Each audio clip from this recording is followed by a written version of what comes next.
Hey, everybody. Hey, what's going down? Happy Sunday, everybody. Hey, Sorry, thank I you. don't know if you guys I forgot to mute my computer. My kids or my family's going to a barbecue and my daughter came down here looking for some socks. So, anyway, welcome to this. We're going to have this is, Sunday episode of Recap with Mac. We were unavailable yesterday. So, Mac, anything new going on? Well, what isn't? This has been a crazy time. We have the two pending scheduling recommendations, and on top of that, a request for information from the Assistant Secretary for Health at the Department of Health and Human Services, which has been widely confused, deliberately manipulated by some in order to try to spike the number of comments into what the HHS Assistant Secretary asked for. And specifically, if anyone wants to go and read it, they can see that there is no question that this is a request for scientific information that someone may possess in order to help them understand what the proper levels of 7-OH would be on the scheduling recommendation that applies to 7-OH in its concentrated form and chemically manipulated form. That's all it is.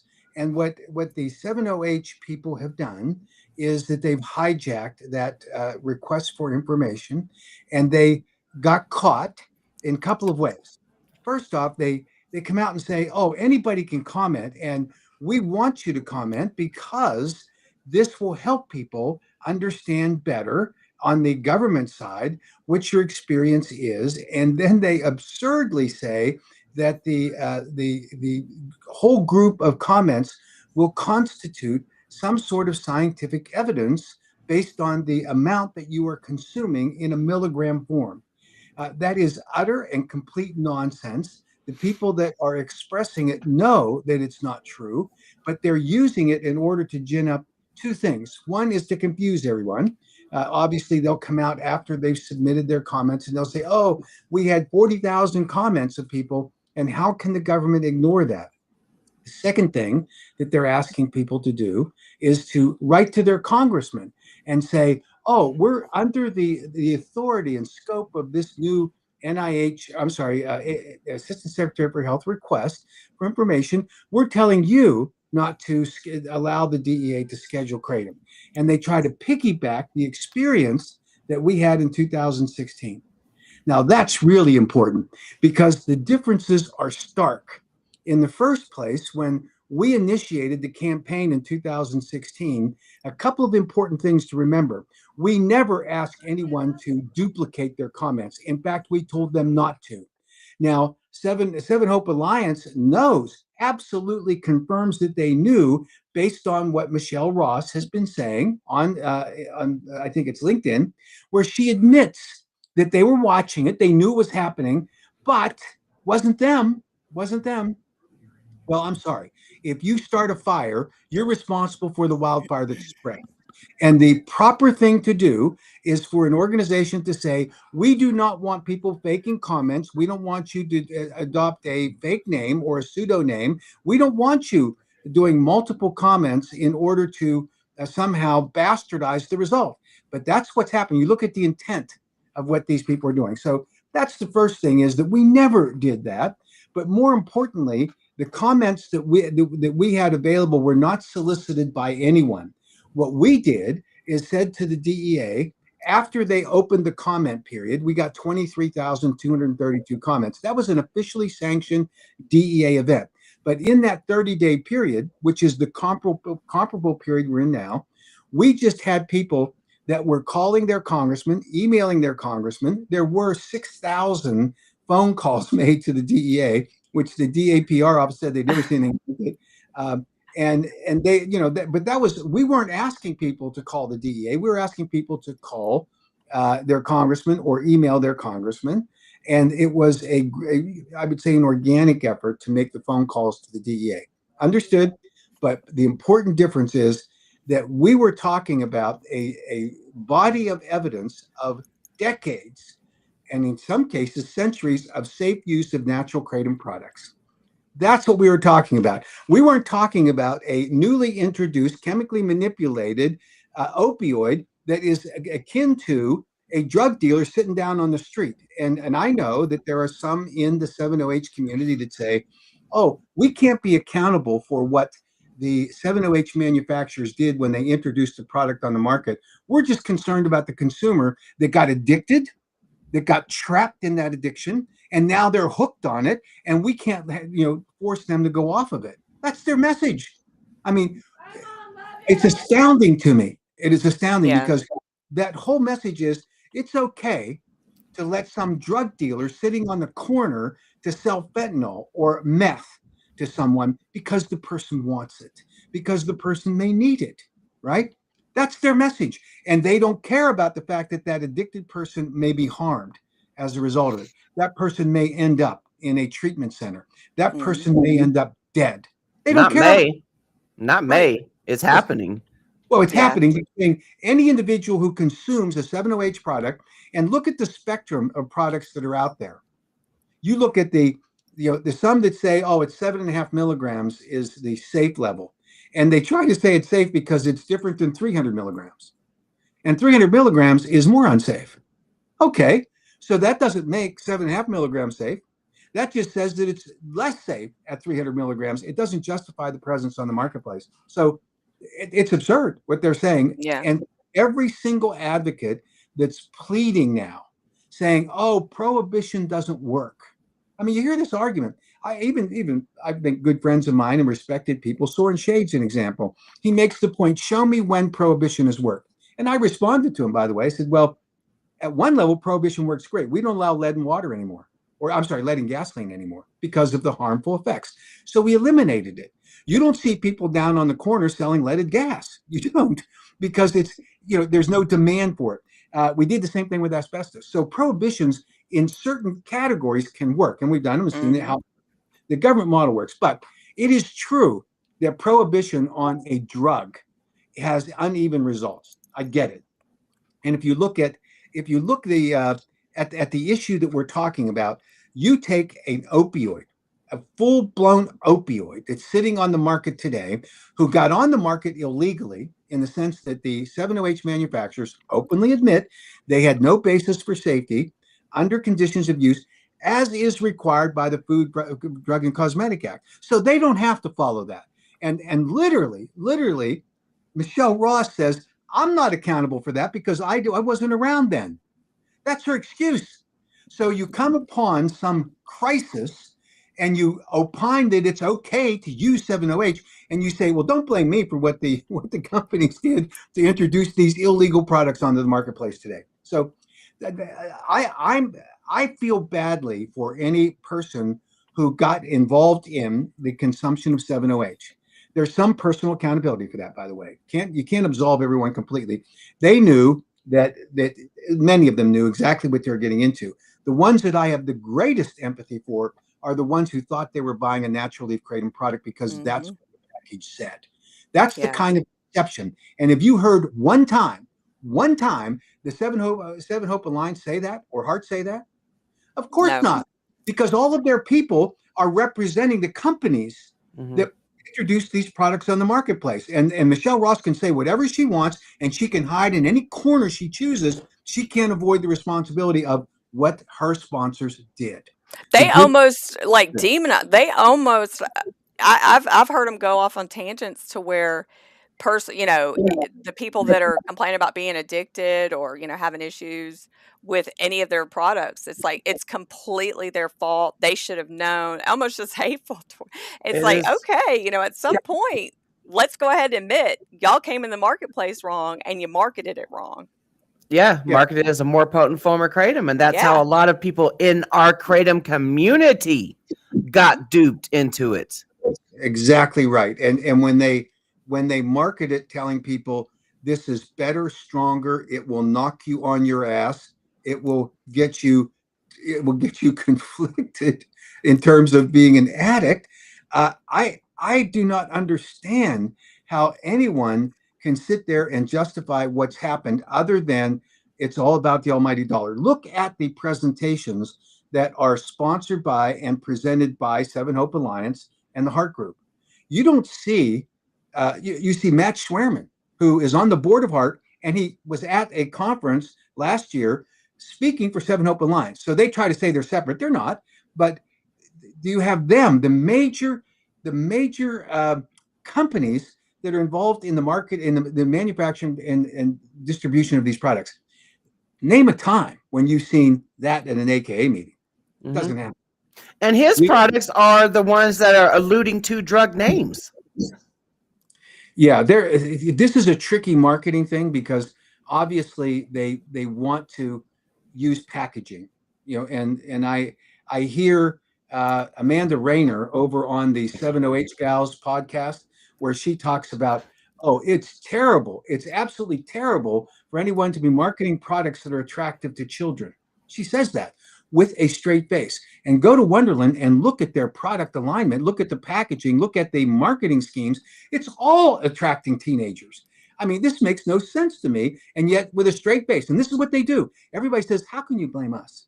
This is just about misbehavior in the marketplace. It is not. When you call it kratom, which it's not, when you put in a chemically manipulated opioid, make the majority of the product 7-hydroxymetrogeny or worse, pseudodoxil or the MGM 14 and 15 and 16, if you make it that, then it's not the consumer's fault, right? We at the AKA solved this problem back in 2019 at two levels.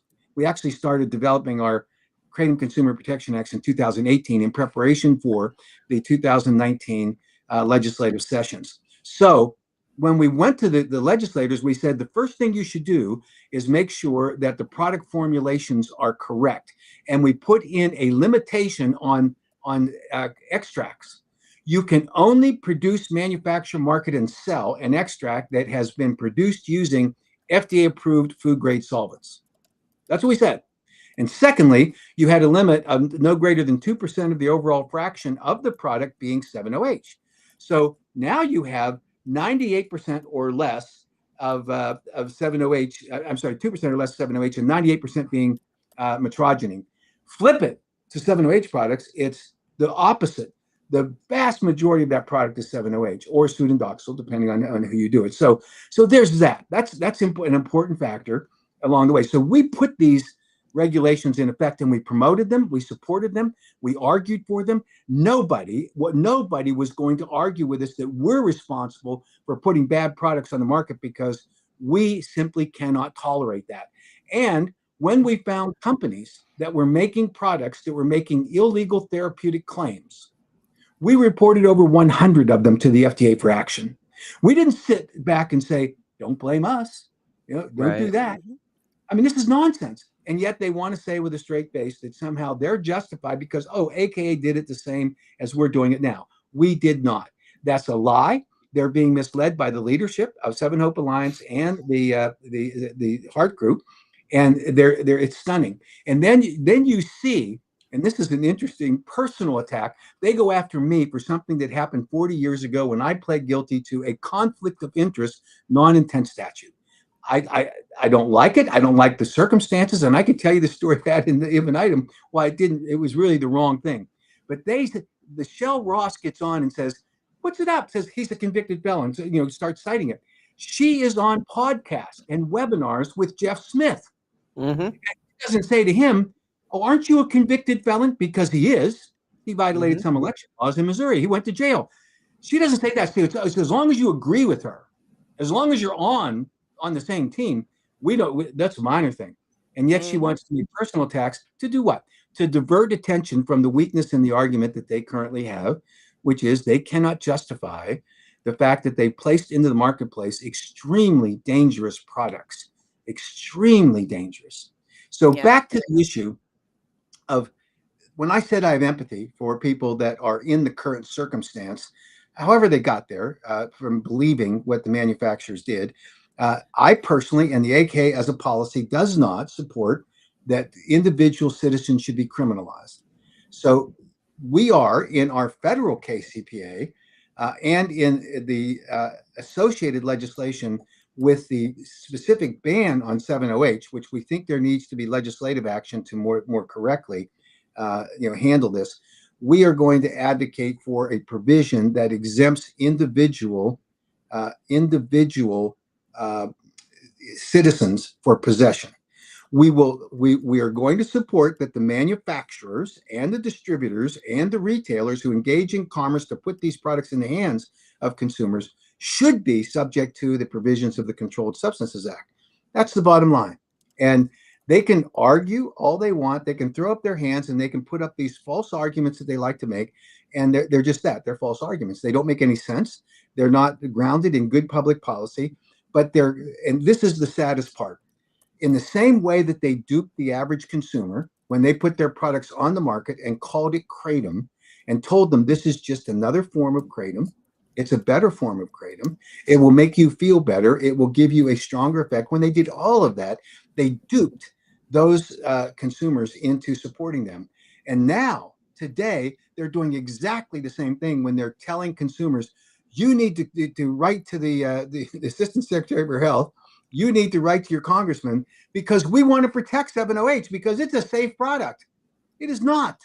They couldn't justify the safety of their product prior to market entry, which, by the way, if they had done the safety studies, which they claim that it is safe, rather than using human guinea pigs, which you're not allowed to do, they could have gone that route. But you know what? Why they didn't? I was going to bring a buck. It's because of the money. Yeah, it is. Yeah, exactly. And it's still all about the almighty dollar. That's why they did it. They couldn't stand the wait. They had to get on the marketplace because guess what? They had this great product that would, I don't know, that quoting the representatives at the Champ Show, it will knock you on your ass. What in the world are we doing? And that's what they did. And now we sit back and we hear apologists like the Seven Hope podcast girls. They apologize for it. And I saw the video that Madeline Sklar put out. In my opinion, I cannot even see a better example of hypocrisy than her. She has been for a year saying, I'm not advocating for 7-OH. I don't do that. I just don't want people to feel, to be caught in a prohibition. That has been her excuse for a long time. Now, does anyone think in their right mind, anywhere in the universe, that going on an advocacy podcast for 7-OH to go and tell the Congress not to ban 7-OH and argue for all that, tell me that isn't exactly what we have known for the last year? Mm-hmm. And interestingly, 2 weeks ago, I was on their podcast. They refused to let me come on. They will let anybody else come on. They will have guests from the 7-OH industry. They will have Wednesday Forest Bear, and I want to talk about her for a second before I stop. They have all of these people that are out there on their podcast. They won't let me. So I was on the chat board, and when people were commenting, I said, "Well, here's the information that responds to the argument." I was respectful, civil. I didn't say anything out of line. And do you know what Madeline did? She blocked me. She said, "You can no longer comment." I mean, what? Now, and yet they're at the same time, you have the rest of them all saying, we want everyone to be heard. We want our voices here. I mean, this is the epitome of hypocrisy that the 7-OH gals are involved in, and they want everyone to believe oh, we're not for 7-OH. There's some of us that take 7-OH. They have a person who works for a 7-OH company who repeatedly says that they're not selling the kind of products that she pours, and they are. She has two users of 7-OH products who are testifying for it, and then she has one or two. And then you have Robin Graham. I mean, when you talk about someone who doesn't know what in the hell she's doing, she gets up there and says, "Well, we're for kratom, natural kratom. We're not for 7-OH." Does she not realize that 7-OH has been the catalyst for every ban that's been in the states in the last 2 years? What are we talking about here? Not just states. Not is just she- the states. She right in the federal government too. She wants her and in the local governments. She Yeah. wants her mug on the 7-OH Gals podcast more than she wants the truth. And you know, Yeah. so it's pretty bizarre. So I wanted to talk about Wednesday Forest Fair. I mean, I try to respect everybody's position and what they believe, but Wednesday put up on the Reddit post that she is a witch. Which okay, she's a witch. She is brewing up this, concoction, and she wants everyone to light a certain candle while they're making comments. Now, I don't know whether these are duplicative comments or whether they're going to be transmitted somehow through the witchcraft. I have no idea. But if there's anything that brings more disrespect to the kratom community, it is that kind of outlier. And the only reason I bring it up is that Wednesday Forest Fair is one of the official paid advocates for Seven Hope Alliance. So they can't walk away from it. They can't say that this kind of nonsense we don't agree with it. They're embracing it, and they're encouraging all these advocates to get ginned up. So now we got witches flying around on their brooms, lighting their candles up, saying, let's go advocate by sending in false comments. That's just wrong. And so we've got a battle on our hands, right? Now, as I said earlier, the HHS has a very sophisticated AI system that weeds out the comments. They're not going to be as susceptible to the nonsense, but members up on the Hill will be because of these pleas that are done. So I think our next battle is going to be with the Congress, and that's fine. There will be a period of time at the end of the 30-day period. The DEA will publish a final rule in the Federal Register. If they determine they want to delay the 7-OH rule, for example, to see if there's anything material to the actual rule, then they might delay it for a week or so to evaluate those. I don't think they will, but they might. So that's a possibility. But we're going to see the Sudandoxil and the MGM 15 and 16. They'll be gone because there's nothing anyone in this planet can produce that is going to support the safety profile of those opioids. So that's done. And I think I truly believe 7-OH is probably 80% there that they're going to publish within that 30-day period. They might delay it a couple of weeks, but that would be the end of it.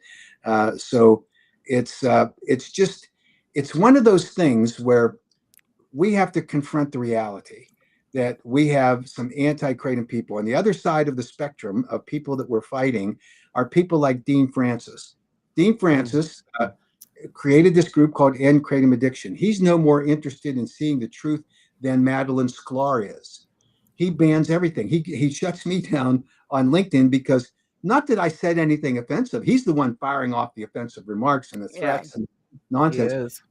He disagrees with me and didn't want anyone to read what I was saying in response to what he was saying. For example, I pointed out to him that in December of 2025, he put out a press release that said, my son Cameron was on nothing else but natural leaf kratom. And then 3 months later, he's calling 911 and he's saying, my son is here having drunk a fifth of whiskey.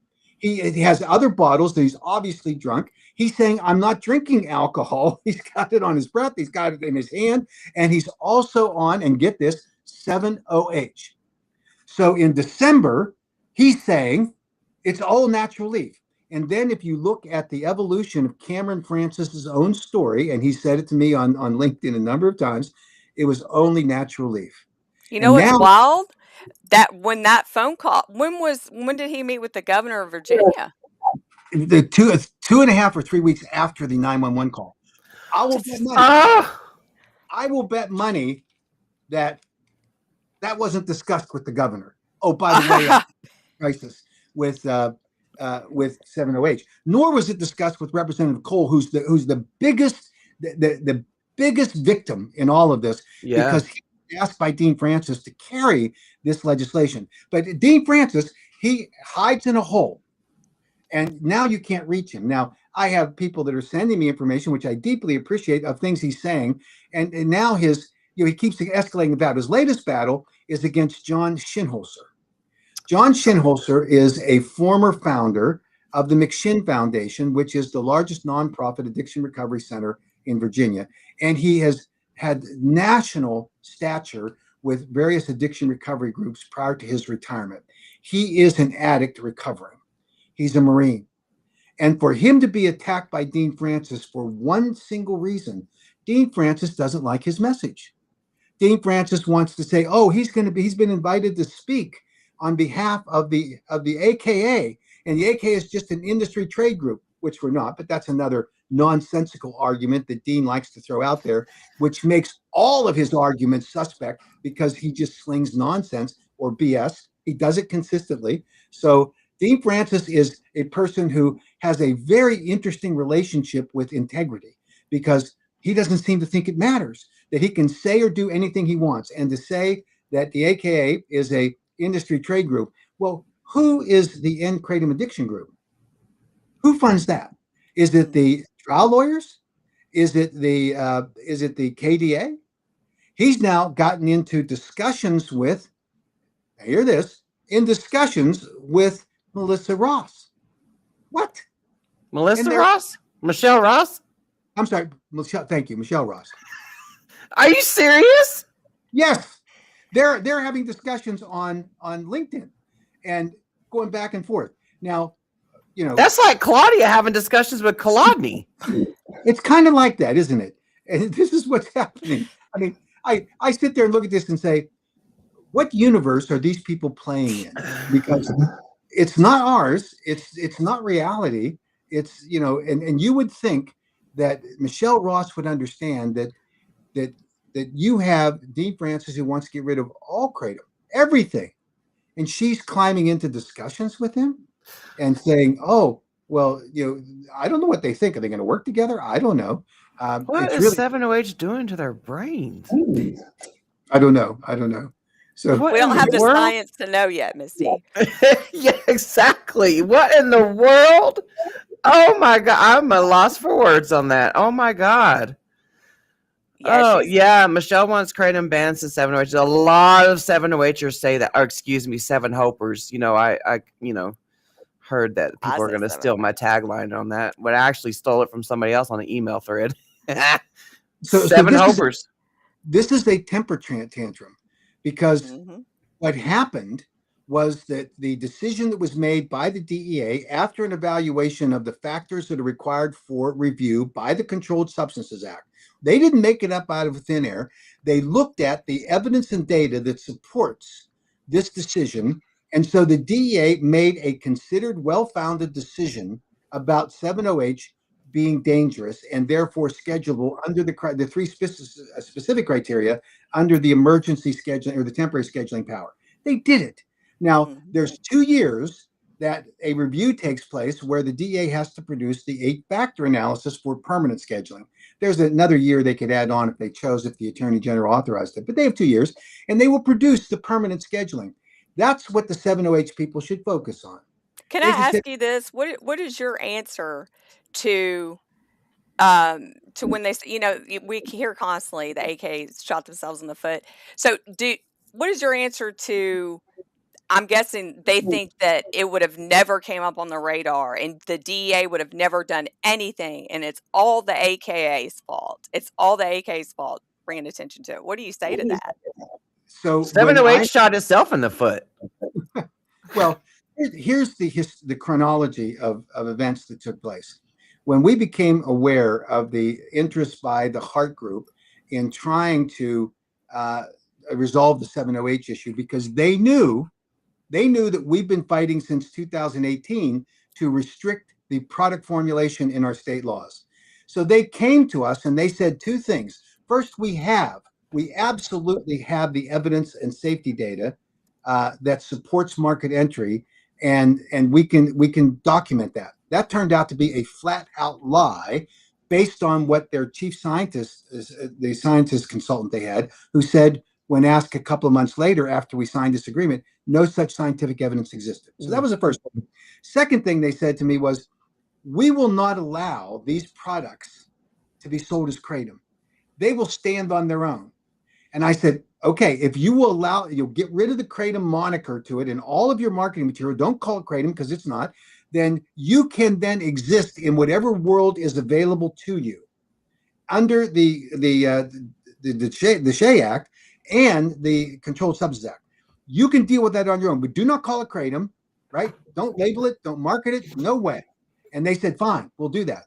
Now, that was another misrepresentation because their excuse afterwards, well, we can't control everybody in the marketplace. Okay, good. So you report everyone to the FDA. It's not.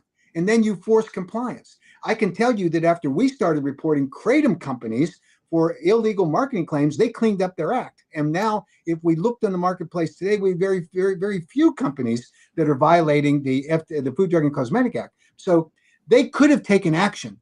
But see, that's not in them because they wanted their products to be out there. They wanted them to say, oh, this will help you resolve your opioid crisis issue. This will treat pain. It will treat chronic pain. It will treat all kinds of things. And they list them. I mean, this is craziness. And yet that's where they wanted to be. They didn't report. Yeah, they didn't report to the FDA because that would have put the bullseye back on them. Yeah. You know, and it's like, so that answers like your question, Mike, about why didn't they clean up the industry like that? True. You know? Yeah. That's putting themselves on the radar. Yeah. I literally was invited to a meeting with about 60 7OH vendors. And the purpose of the meeting was to discuss why the AK was not going to continue with the agreement with the Hart Group. And they had their talking points prepared before I got to the meeting, but they all expressed it it was unanimous, I think, among people that raised their hands. They all believed this argument. They said that they were required by the FDA to label their products as Kratom. I remember that. Yes. Yeah. I remember when they were trying to sell that. Yeah. Oh. And I said, no, you are required on your supplement panel, the fact panel, you are required to disclose the contents of your product, which will likely include small amounts of metrogeny. That's what you have to do. You are not required under any scenario in the federal government laws to say that your product, because it contains metrogeny, must be labeled as a Kratom product. This is the kind of deception that they were involved in and they hung on to in order to justify why they were on the market. And I had a couple of people after that meeting because I was frustrated with it. And I'm not known to be a wallflower. I'm pretty straightforward in what I think. And I told them that was utter nonsense. It was not true. And they're all worked up. And a couple of the manufacturers of the 7OH material came up to me and said, well, you can see the problem we have with these people because we just manufacture the raw material. We white label their products, but they're the ones who get to decide what they call it. And one of them, who's a major manufacturer of 7OH raw materials, said, I wish they would change. But remember, this wasn't about entering the marketplace with a product that's called 7OH, because if they label it as Kratom, that's what they get, right? They got to fly under the radar doing that. They wanted to manipulate the marketplace. They wanted to take the Kratom consumers of natural Kratom leaf products. They wanted to mislead and deceive them in order to buy their so-called Kratom advanced alkaloid products, because they knew that once there, what happens? You have a product that avoids the gut, goes right to the bloodstream, crosses the blood-brain barrier, gets to the euphoric high center of your brain, gives you a fast high, crashes hard, gets you addicted within a couple of days, and you end up with significant risk of respiratory suppression, because that's the signature of a traditional opioid, because that's what 7OH is. Let's not forget the huge billboards that were put up. The marketing was free 7OH. Yeah. And look what they're doing today.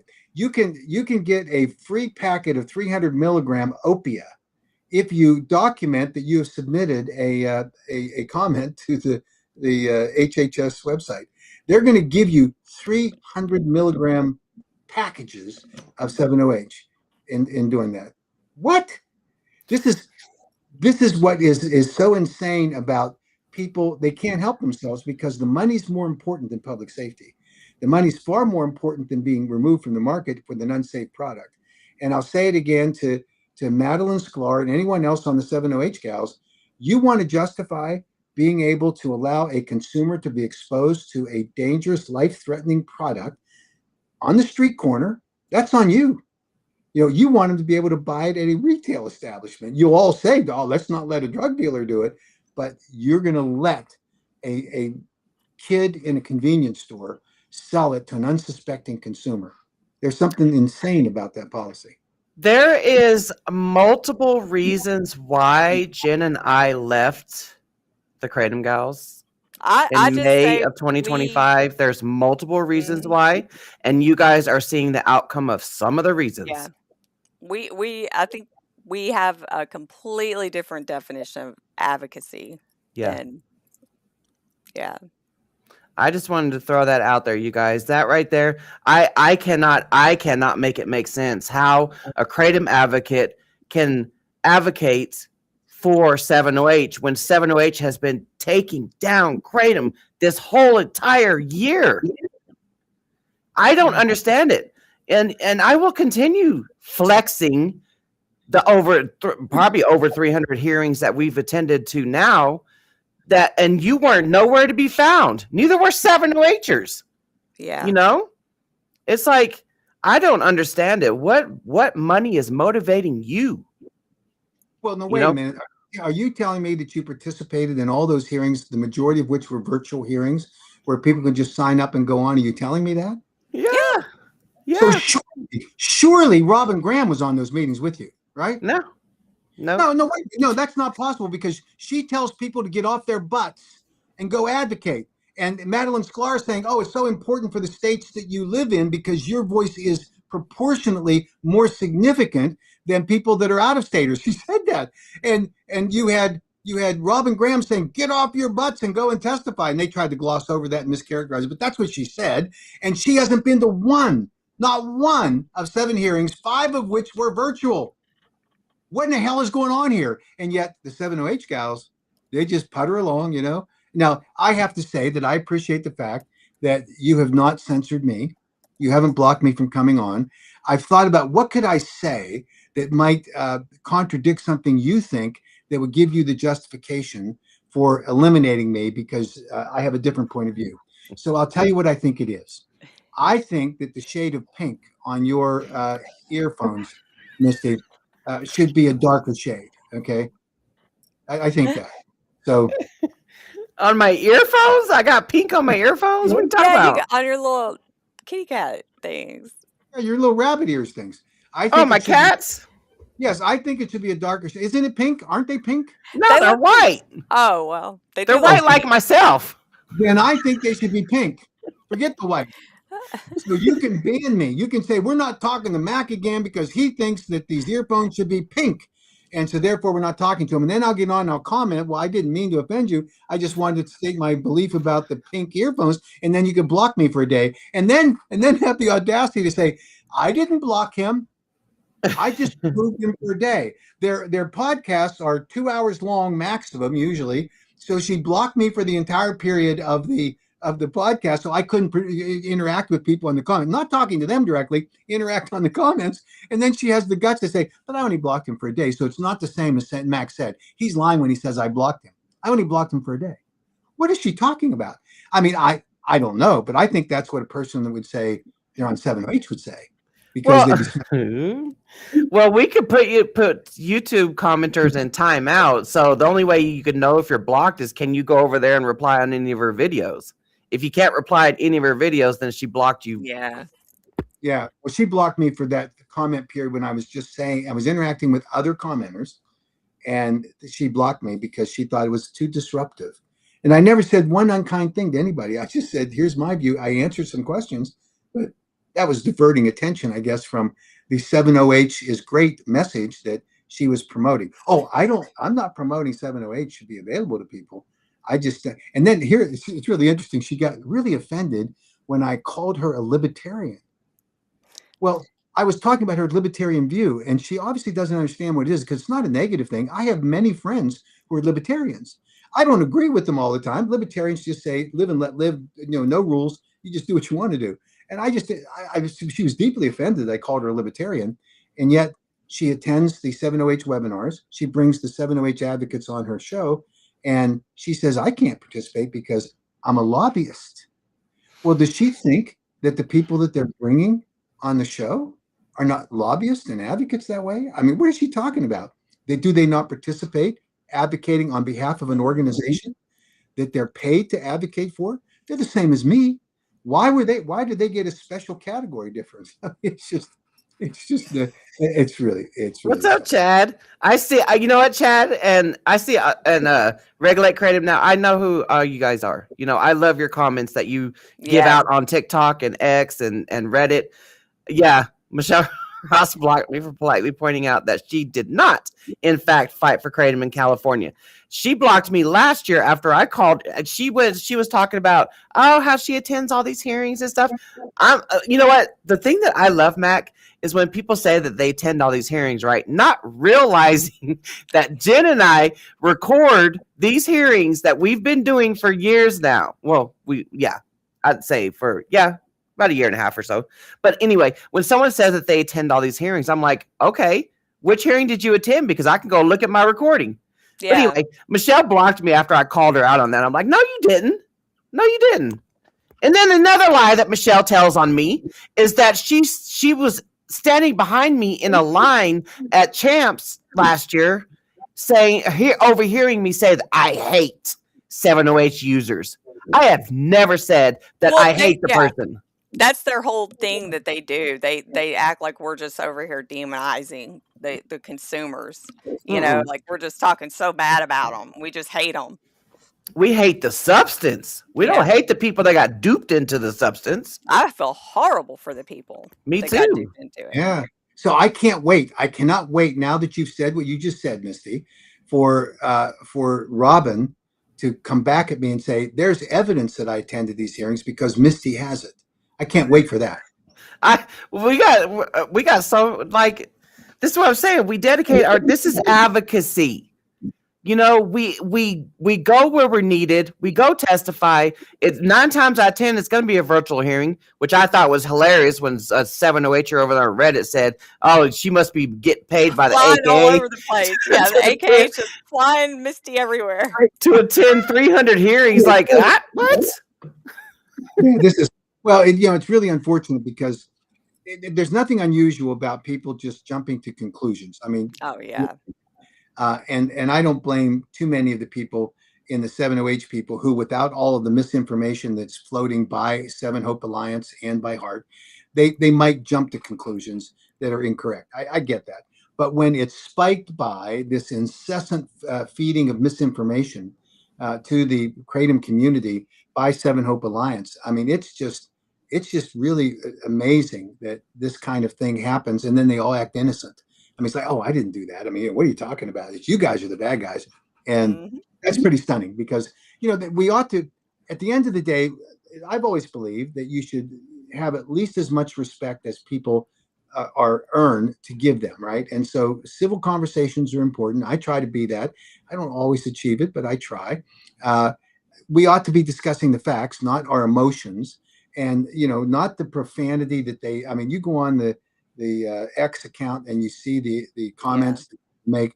I mean, it's a sad case because if they think that this is going to be persuasive to a public official, an elected official, they're wrong because they appear to be unhinged. Yeah. They appear completely, off the planet in terms of having a rational discussion. If you guys haven't seen Matt Haddow's X account comments, go read those comments over there. Yeah. And Mac, I have seen you do webinars and everything with people that have called you every name in the book. I wouldn't have given them the time of day if they asked me, if they would have treated me like they did you. I've seen you be very fair.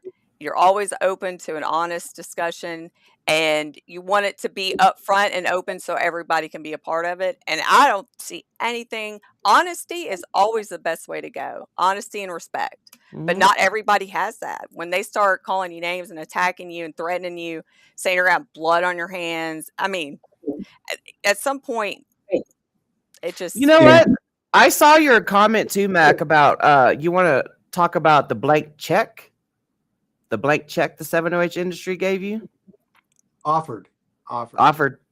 Yeah, if we were, that was the interesting thing, because they make it out to be, oh, well, you're just out for the almighty dollar, and you've got all these kratom, natural leaf kratom companies that are supporting the AKA. When we had the discussion with the Heart Group, they literally offered a blank check, anything that's necessary.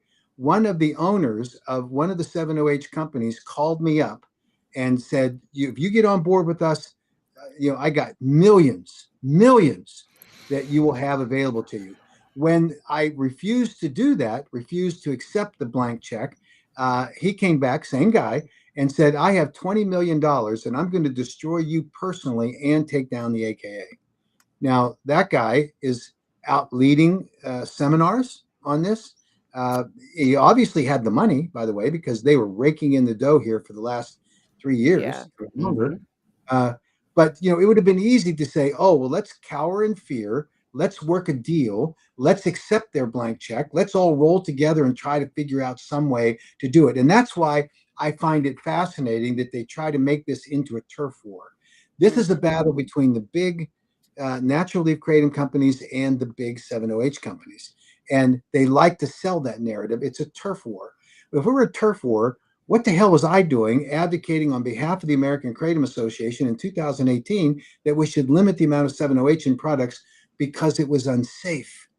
Products that exceeded those levels were unsafe to consumers because we've always adhered to the principle that we protect consumer safety. And why am I advocating for legislation that says you cannot exceed the FDA-approved food-grade solvent extraction? It's USP 467, which limits the potency of the products. What are they talking about? I mean, we from the day one have protected consumer safety. And if there's anybody that can show me where the so-called 7OH consumer community is sending a lot of money to Heart or to Seven Hope Alliance, you can look at our 990s and you'll see that we get individual consumers who contribute to us. There's a category that we're involved in right now with litigation because we've been sued by trial attorneys, and that balloons our contribution level, which are covered by the indemnification we have with some of these companies that are involved in this. But that's not advocacy, and our advocacy is funded in large part by consumer contributions, and always has been. But again, this is about backlash, finger pointing. This is about retaliation. And it's not about a discussion about consumer safety. It's not about the safety of the products themselves. It's not about the packaging or the attractiveness and the product formulations that will impact kids. None of that. It's all about get out of our way, either join us, jump on the bandwagon, you'll be on for the party. And it was really interesting. One of the discussions that I had with them, they pointed out something that's true. They said, you're an older guy and you're not going to be around for more than a couple of years, so why don't you ride along? I thought, what? But that was their view. They said, oh, Haddo's going to retire in a couple of years, so what does he care? Let's just get this thing done, and we can ride the wave here for a couple of years. There's so many people in this world that just don't do things for the right reason, and it's even legislation, lawmakers, yada yada. So I think people just genuinely don't believe people do things for the right reason anymore, and that's just not true. Like us, we get accused for being paid advocates all the time. Right. And all I can do is up the number of prayers that I say for you so that you are adequately compensated, because that's how you get compensated. I had a similar experience back in 1994 where I was heavily involved with Senator Hatch and the advocates in the dietary supplement industry, where we were trying to fight for the Dietary Supplement Health and Education Act to be enacted, because the FDA at that point was going after all dietary supplements. And the battle between individual consumers of dietary supplements, not the companies, because they were all in chaotic disarray, much like the kratom industry in some respects, but the pharma companies were coming after us. And you talk about big bucks battles. And the thing that won the day was that you had a highly principled U.S. senator and a representative, Richardson from New Mexico, who were the chief sponsors of the Dietary Supplement Health and Education Act. And they stood against, they had all the offers. Hey, you stand down from this legislation and we're going to fill your coffers with all the money you need for your reelection campaigns into the future, right? And both of them, I sat in the meetings, both of them said, no, go pound sand. We're not interested in that. This is about accessibility for consumers of products that help maintain their health and wellness. So from 94, you fast forward to today, same dynamics. We'll offer you a lot of money if you just shut up. That's sort of the message. Yeah. We didn't shut up. They're ticked off. We're back in the fight. And people need to understand that there is a significant amount of money behind the 7-OH industry. They're going to lose in what, 20 days, or maybe it's less than that. They're going to lose this market. And they're going to rely upon the black market, the so-called black market. And that's unfortunate. It's true. There will be some of that, but they're at risk. And I think the first couple of felony convictions that come down, if it comes down on them, then I think it's going to dry up that marketplace. Then you'll be left with a very small segment of these high-risk products that will be sold on the black market. And then they'll just pick them off one after another because there'll be so much attention to it. And guess what? There'll be plenty of people willing to blow the whistle on them, saying, they're out there selling. They'll identify them. They'll buy the products, just like I do. I buy products that are 7-OH products and the MGM-15 products all the time, and they send them to the American Kratom Association for us to take and test. I don't understand that, but they do. So they're not even good criminals, and I think that's that'll bite them in the ass when it comes back. Oh my God. So, I want people to think about this. So everybody wants to, harp on Mac for being an ex-felon, but imagine an ex-felon being handed a blank check from an industry that's probably they got to be at the billions now. Oh, yeah. They've had to supersede millions, So imagine that. But let's think about the other ex-felons. You got Vince Sanders, and then you got Jeff Smith. They both happily sign those checks. Yeah. And like I say, I mean, this is, for me, it's 40 years ago. I was caught in a bad situation where there was a document that I did not have access to. I'd left it in the files at HHS. It was my only defense because it's conflict of interest statute. And the indictment that was issued by the department required me to have, as a defense, this document. I didn't have it. After I pled guilty, and I refused, in order to plead guilty in a proceeding like this, you have to say to the judge, I did it. Mm-hmm. I said, I'm not going to do that. And so out of frustration in my negotiations with the Department of Justice, they said, well, will you plead guilty to the 10-day period between the waiver not having been signed and the first check that your wife got and working as assisting with fundraising for this nonprofit group? And I pled guilty to the 10 days. I can honestly say, now, that 10 days didn't mean anything to anybody. It was an administrative matter, but that was the way I could honestly say to the judge, okay, I'm guilty for that 10 days. And that's what the record shows. Then 3 months later, 2.5 months later, someone produced the document from the files of the department. And they said this was signed. When they asked Margaret Heckler, who was the person who signed it, did you sign this? And she said, yes, that's my signature, but I wouldn't have signed it if I'd read it, which is not the standard. By the way, that wasn't true. But that's the standard. She signed it. I didn't have to have her blessing, and she understood every word of it, even if she wanted to say that. So the judge says, okay, I'm not going to send this guy to prison. I'm not going to sentence him. It looks like he had a full waiver. And the Department of Justice came back and said, no, he pled guilty to the 10 days when it wasn't signed.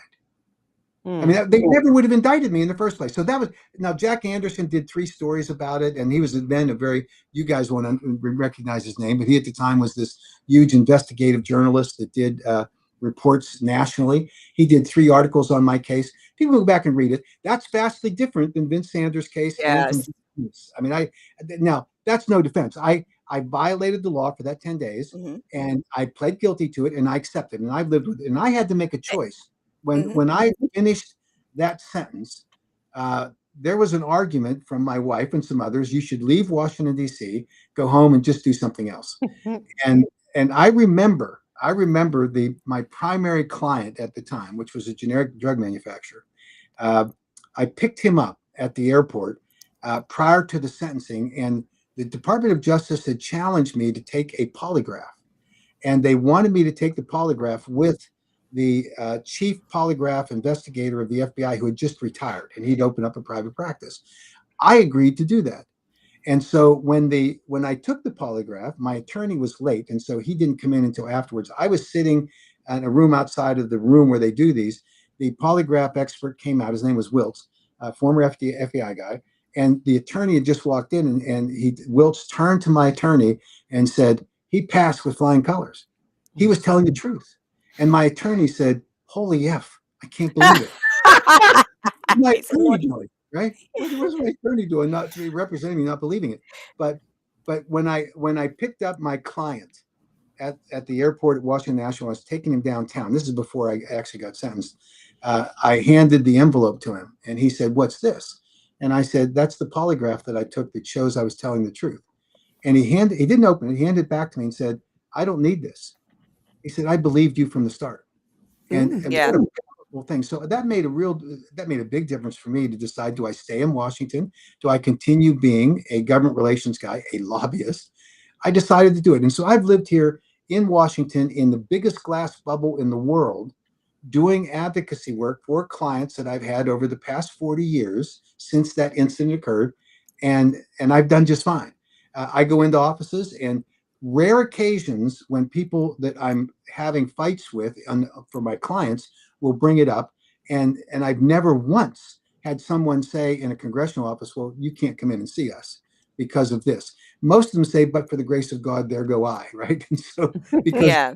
the complex and all that. So I mean, the fact that they want to bring it up now as a weapon against me Mhm. is really a pox on their own I house. think it's almost Mm. just an insult. I mean, how many times I can't tell you I how many mistakes I've made in my, early 20s for sure, but we all learn from mistakes. We all grow from them. I would never throw somebody's past up just it's almost just to be rude, just They to do it like jab it's at a you. yeah, they do it like it's a, "Oh, we gotcha. And half of We the gotcha." 708 consumers, I'm sure, I mean, And many that people have past they Agree. don't talk I about. agree.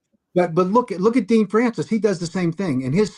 his son, who he claims was the impetus for him getting involved, his son had alcohol problems, has Yeah. multiple interactions with the law, with still unresolved resolution in those cases where he could easily end up with convictions. And see, that doesn't matter, because anything they can use as a weapon in order to fire across the bow to try to take someone down, that's what they're about. So they missed the mark with me because I have always been open. I have to declare in every lobbying report that I file, every time I filed, and I just did it a couple of days ago here, it was yesterday or 2 days ago, I have to file my conviction report. I tell my clients I'm not hiding anything. And they want to act like, oh, some big surprise, this is a nefarious thing. Yeah. The American Kratom Association knew about this conviction when they hired me. And this is just and I think someone just commented, they're lashing out. That's what it Yeah. is.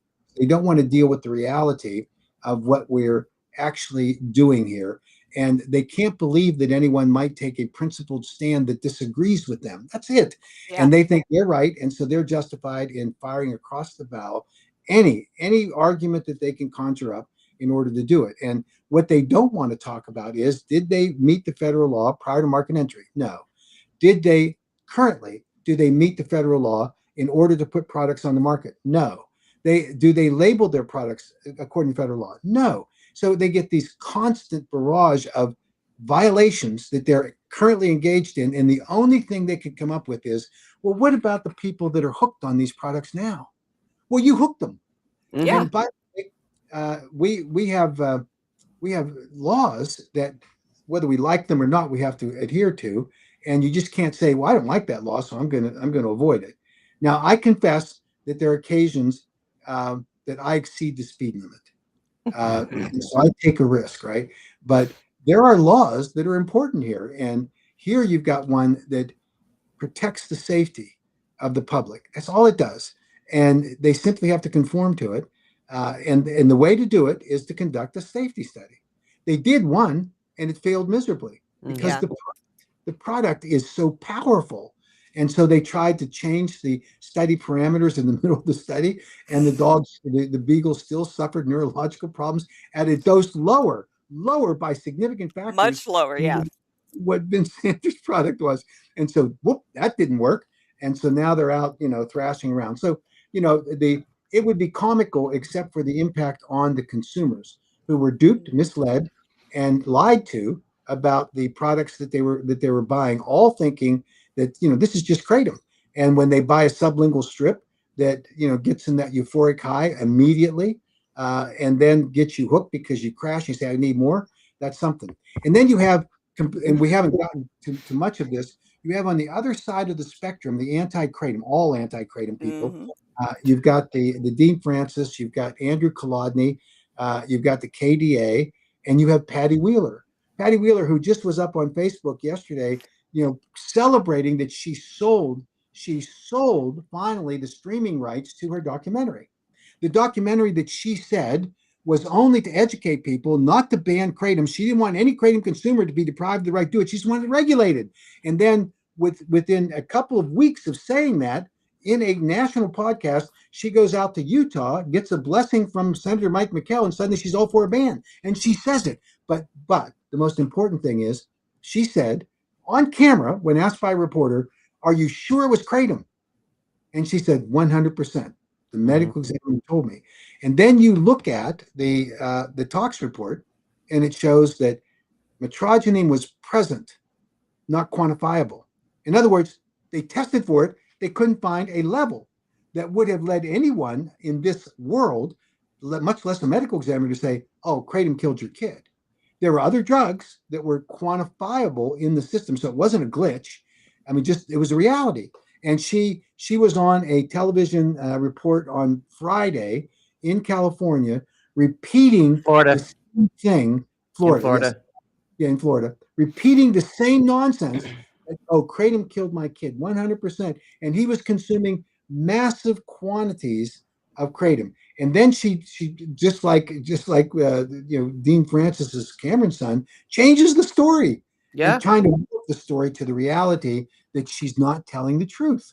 And at least from the evidence that's there, and in my opinion, and that's all I can go by looking at the tox report, there is no justification for claiming there were massive quantities of any kratom product being consumed by her son when the tox screen from the death shows no quantifiable level of metrogeny. It just doesn't happen.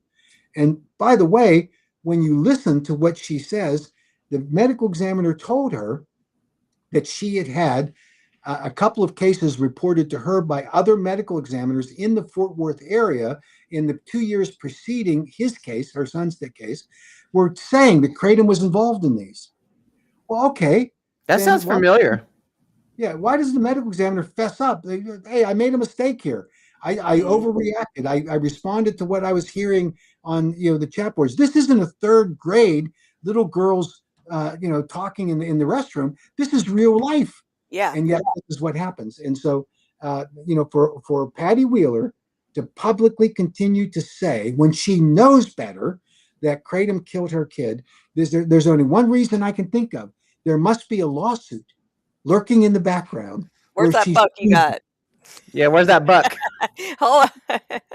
Yeah, all about the almighty dollar. I'll bet. No, I'm going to tell you what I'm going to do. I'm going to tell you how confident I am in this. I will bet $20. $20 that she's got litigation against the kratom company. Mm-hmm. Why? Why would she be doing this?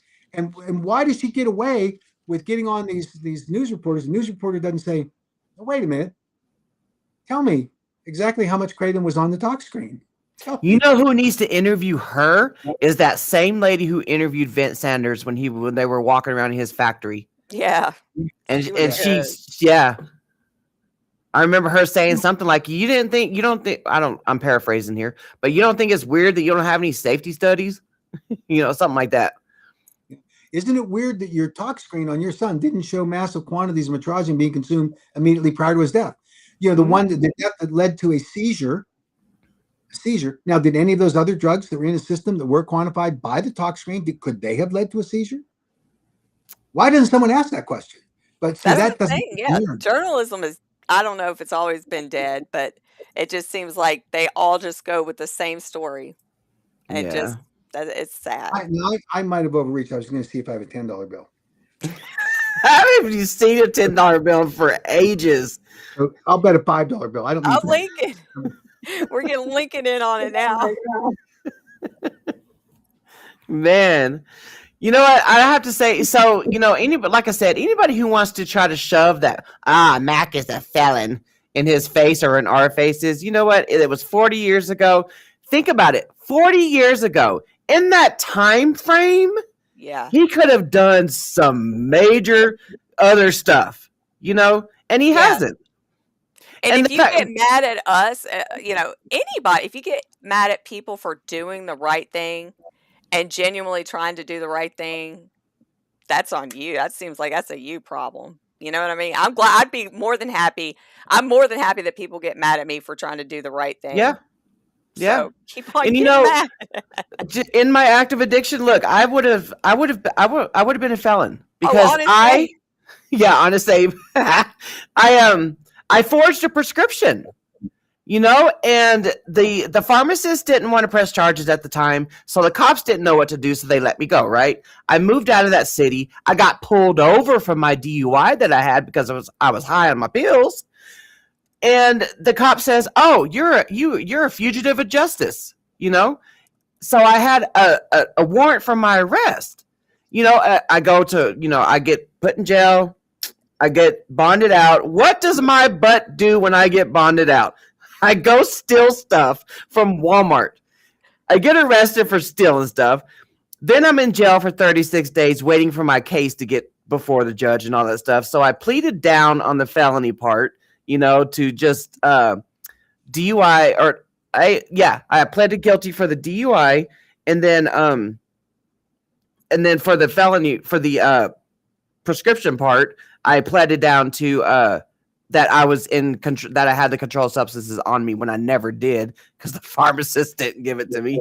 But that's me. I would have been a felon, you know? Yeah. But I paid a lot of money for that DUI. I paid like 10 grand for that DUI. Did it ever stop me from driving while I was on my pills? No, it didn't. Yeah, but I mean, nobody would be where they are today without making the choices we made in the past. Some of them were bad, some of them were good, but I would never redo it because I wouldn't want to change anything. And, you know, ever since I found Kratom in 2019, I refuse to lie. I will not lie about anything because that's what I did for 11 years. I lied, begged, borrowed, There's nothing worse than a liar, like a liar, a thief. So I am really big on honesty and integrity. And let me just go and, you know, segue into the whole seeing Kratom advocates haven't given people the space for 708ers to talk. I still can't understand that. I cannot understand. How are you not understanding that 708 is why you are doing your live stream? 708 is why you are showing those news reports. 708 is why Kratom has been getting banned left and right, state by state, county by county, city by city. I don't understand how you don't understand that. So I don't support you. And like I said earlier, there's multiple reasons why Jen and I left the Kratom Gals in May of 2025. We did not get fired. There's a rumor going around that from KDA that, well, you got fired. No, we didn't. We did not get fired. What group is the Kratom Gals? Oh, shit. Okay. Oh, we just woke up. Yeah. So I don't know. I don't understand it. Yeah, I don't. I hate to pick on them, but you know, we're all accountable for our behaviors. And if they want to hold others accountable, they have to be accountable too. And this major shift by Madeline Sklar in order to now be outed for what she has been for the last year and a half, which is an apologist for and an advocate for 7-OH, which she's going to prove when she goes on there, and she'll say, I don't use it. She doesn't have to use it. She's advocating for it. She's giving permission for people to use this. And that's what she's doing. And for all her protests to the contrary, she's running the 7-OH Gals podcast. That's what it is, because that's what it's become. Anyone who wants to doubt that, just go and listen to them. Pick any one of their podcasts this year, pick it out, and then listen to them for their 2 hours, and tell me you don't walk away saying they're apologists for the 7-OH industry. They are. And they can hide it, shield it, they can color it, they can transform it, they can dress it up any way they choose. They're the 7-OH Gals. If 7-OH is used therapeutically for people in chronic pain, that needs to go through the drug trials. It needs to go through the drug trials. There's no way 7-OH and kratom can coexist on the market today at all, period, point blank. Right. And like I've said, even the chronic pain patients that have found themselves getting relief, even those people are finding that it's not lasting long. They're finding they're having to keep on, every 2 hours or so, they're having to take it. Like there's something wrong. There's more that needs to be done. If it is therapeutic, if it is helping people, it needs to go through the proper channels. I want to know what the unknown compounds are. Yeah. We did a live stream with Jordan the other day on TikTok, and we talk about how McCurdy has $1 million equipment. The fact that McCurdy cannot identify the unknown compounds that are in those 7-OH products, just what? Yeah. Are they just like alien? Well, that's part of the extraction process. And what happens when you apply powerful chemicals to the metrogenine powder in order to convert it to 7-OH, you are going to have artifacts that are produced by the chemical interaction, which are unknown. It's not the catalyst that's being used, baking soda or high content chlorine or whatever other solvents they want to use. It's what's produced in the chemical interaction between the two, and those are just as relevant to the evaluation of the safety of a product as anything else. Right. It is why we don't want any kratom extract manufacturer exceeding the USP 467 standard for the solvents you use, because you can take regular kratom, you can extract it using formaldehyde, and you will get a very powerful extract of kratom, and it will be dangerous. And so that's why you have to limit what happens there to the FDA food grade solvents along the way. So that's really important. It is not surprising to me that 7-OH consumers will report that this is helping them with their pain. Not surprising a bit, because it powerfully helps. It gets right to the opioid receptors. Yeah. It activates them much more effectively and powerfully than metrogenine. And here's the interesting thing: metrogenine and naturally occurring levels of 7-OH, when you consume a kratom product, goes through your gut, and you'll see that the liver converts 7-OH, metrogenine to 7-OH at some level, very relatively low levels. What happens when it hits your mu-opioid receptors, and this is why the research is so important, is metrogenine competes at the mu-opioid level for the activation of that mu-opioid receptor. It starts to block the effect of the 7-OH. So this is what Dr. McCurdy calls this beautiful symphony of the alkaloids all working together. Not when you pull one out and you let it become and it ruins the symphony, blaring. You've all seen the kid I've seen him in my grandkids and my kids' concerts in high school. There's some kid there that ain't playing symphonic music because he just started blaring, right? Well, that's what happens in 7-OH conversion. So the natural occurring levels of metrogenine are competing for the activity at the mu-opioid receptor. Take out the metrogenine. It's no longer competing. It directly activates, gets that mu-opioid receptor, goes right to the sector of the brain that gives you that euphoric high. That's why kratom's a partial agonist and doesn't go to that activation of the sector of your brain that gives you that euphoric high. And it's it's slow and self-limiting. And it's like you said, McCurdy. I used to whenever I'd hear McCurdy say that about the symphony orchestra thing, it's such a perfect analogy for it, Yeah. But you Well, take you the can't. 708 out, put it on full blast. That's like the tuba kid over there. Well, and you're Yeah, mixing other stuff in it that who knows? yeah, When exactly. you So it's no, just I have to confess that when I was in high school, after it was junior high, uh, I could think they call it middle school now. I was required to take a chorus class, and I had to go and sing with people. And the teacher pulled me aside and said, "Mac, if you will stop singing, I will give you an A. Oh my If god! you continue, you're getting a C, which is the lowest thing you could have in class." I said, what if I was on the audio visual club, and all of our equipment was right next to the course room. I said, what if I don't come to class at all? What will you give me? Because she offered to let me lip sync at one point, and she would give me an A. And I said, what if I don't come at all? And she goes, I'll give you an A, no problem. So I negotiated my way. I went and sat and worked on the audiovisual equipment. So there are some people just not, there's the 708. I'm the 708 in a chorus. It ruins everything for everybody, right? And it would be awful. And there would be people demanding their money back when the parents did their concerts. 708 is bad stuff. And when it's concentrated, it becomes the majority of the product.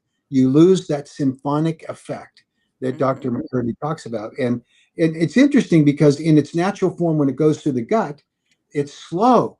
The Mhm. conversion to 7-OH is very slow, never reaches the blood plasma levels that you see in 7-OH products. So they can't, we hear Michelle Ross, oh, it's the same thing. And, it produces in the gut. No, it does not. And that's never at the levels that they're talking about. And they do these testing all the time when they're testing patients on this. So here's the bottom line. They want desperately to have an access to the market for a very dangerous opioid, and that's all it is. yeah. And what about the people that are hooked on it right now? They're going to, some of them are going to have to find treatment. Mhm, There's no question. But the reason they're gaining relief for the pain that they're suffering is because the product they're taking is an opioid.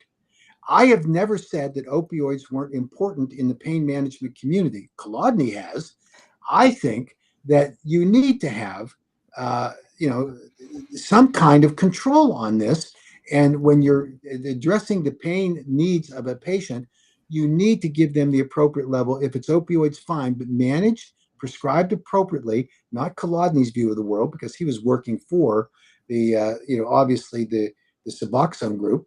You just, at least that's my opinion of it, based on the evidence that I've seen. So here we are in this conundrum. The conundrum is we're now sitting at the point where 7-OH is going to get banned because of the bad actions of the manufacturers who placed it in the market illegally without any concern whatever for the consumers that are taking it for their safety. Now you've got a whole sector of the natural kratom leaf community got duped, misled, and deceived, and they're now hooked. And now we're saying, oh, we can't let them, have a problem yeah. because it's what kind of thinking is that? And yet that's their message. And Uh, and when you normalize something, and day after day, you tell if you're having a good experience with it, and you tell the story and you normalize it and you have more people. I mean, that's advocacy, is it not? Mhm. I mean, Oh, I no. just, No, you Jen, know, you can't call that, and you can't call that advocacy. That's like being a lobbyist. That's a bad. I mean, come You know, on. my I, bad. I look at like, okay, because there's a lot of people inside the kratom community that started taking 7-OH, Or that's and part of advocacy. yeah, and I look at it like, okay, you cheated on kratom with 7-OH. 7-OH went and got another woman pregnant, which created pseudoindoxil and MGM 15 and 16 and all that stuff, right? And it's like they're going to go away to prison for life because they killed the husband of the woman that they. I don't know if you guys are following along, I but I they get killed you. the husband of the 7-OH. So MGM 15, 16, pseudoindoxil, and 7-OH are going to prison for life. Now you guys want to come back to kratom, to the original person that you cheated on, and you want us to accept you with open arms back after you done Murdered? or murder kratom. Yes. After you done That's what they murdered want to kratom? do. So here's the truth, and I'm speaking from hypothetical situation of being in prison, and you get a visitor, and the visitor comes in and they hand you over the drugs that put you in prison in the first place. And I kind of observed that happening in the visitor centers of some of these people, and then they suffered the effects of that drug. That's tragic. Yeah. But you don't get visitation rights under the Controlled Substances Act to come in and say, well, let me just give a little bit of 7-OH, this banned drug, to this individual who's begging for it. That's not the way it works. And so, are there options? This is the tough part.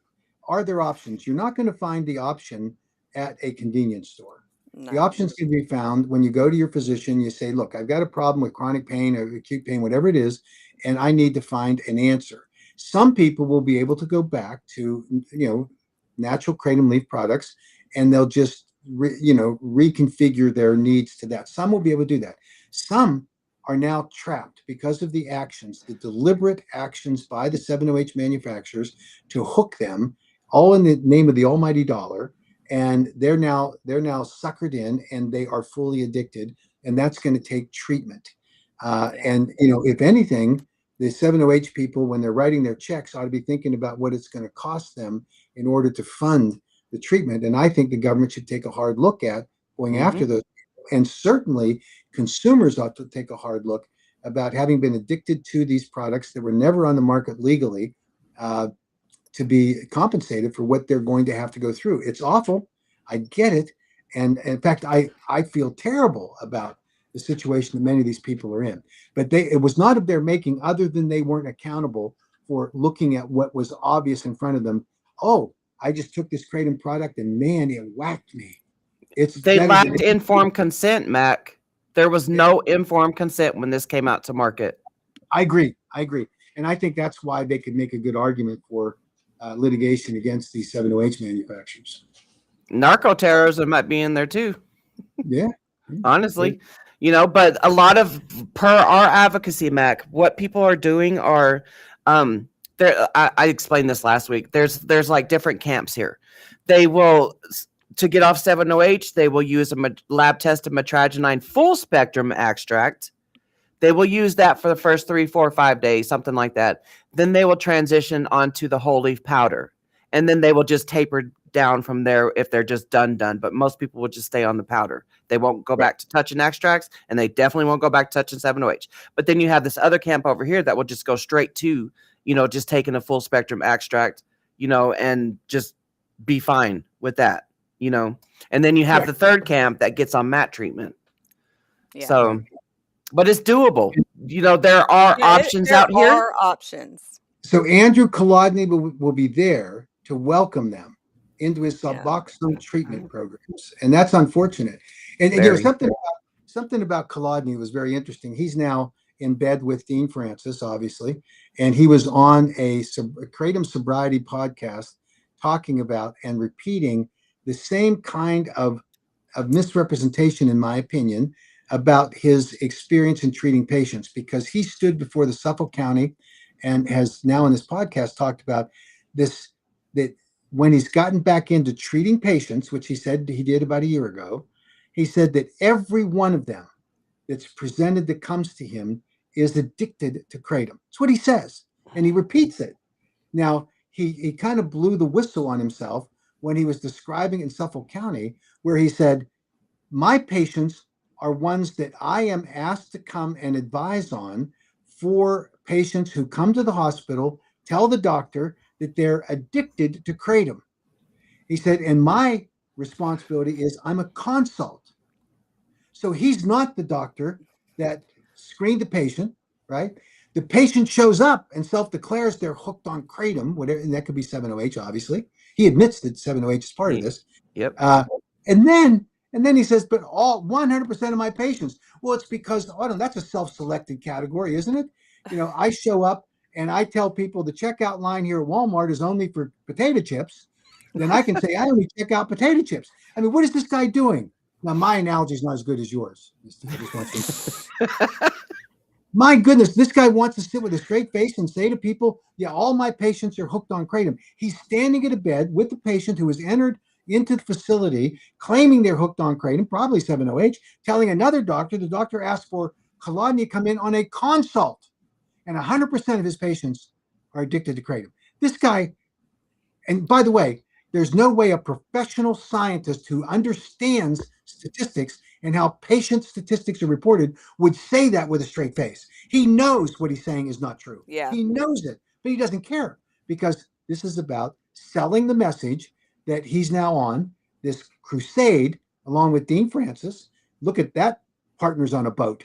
And he's on with the ADA, and he's on with God knows who else. Now you've got into the mix. You've got, Michelle Ross. Think about captaining that ship.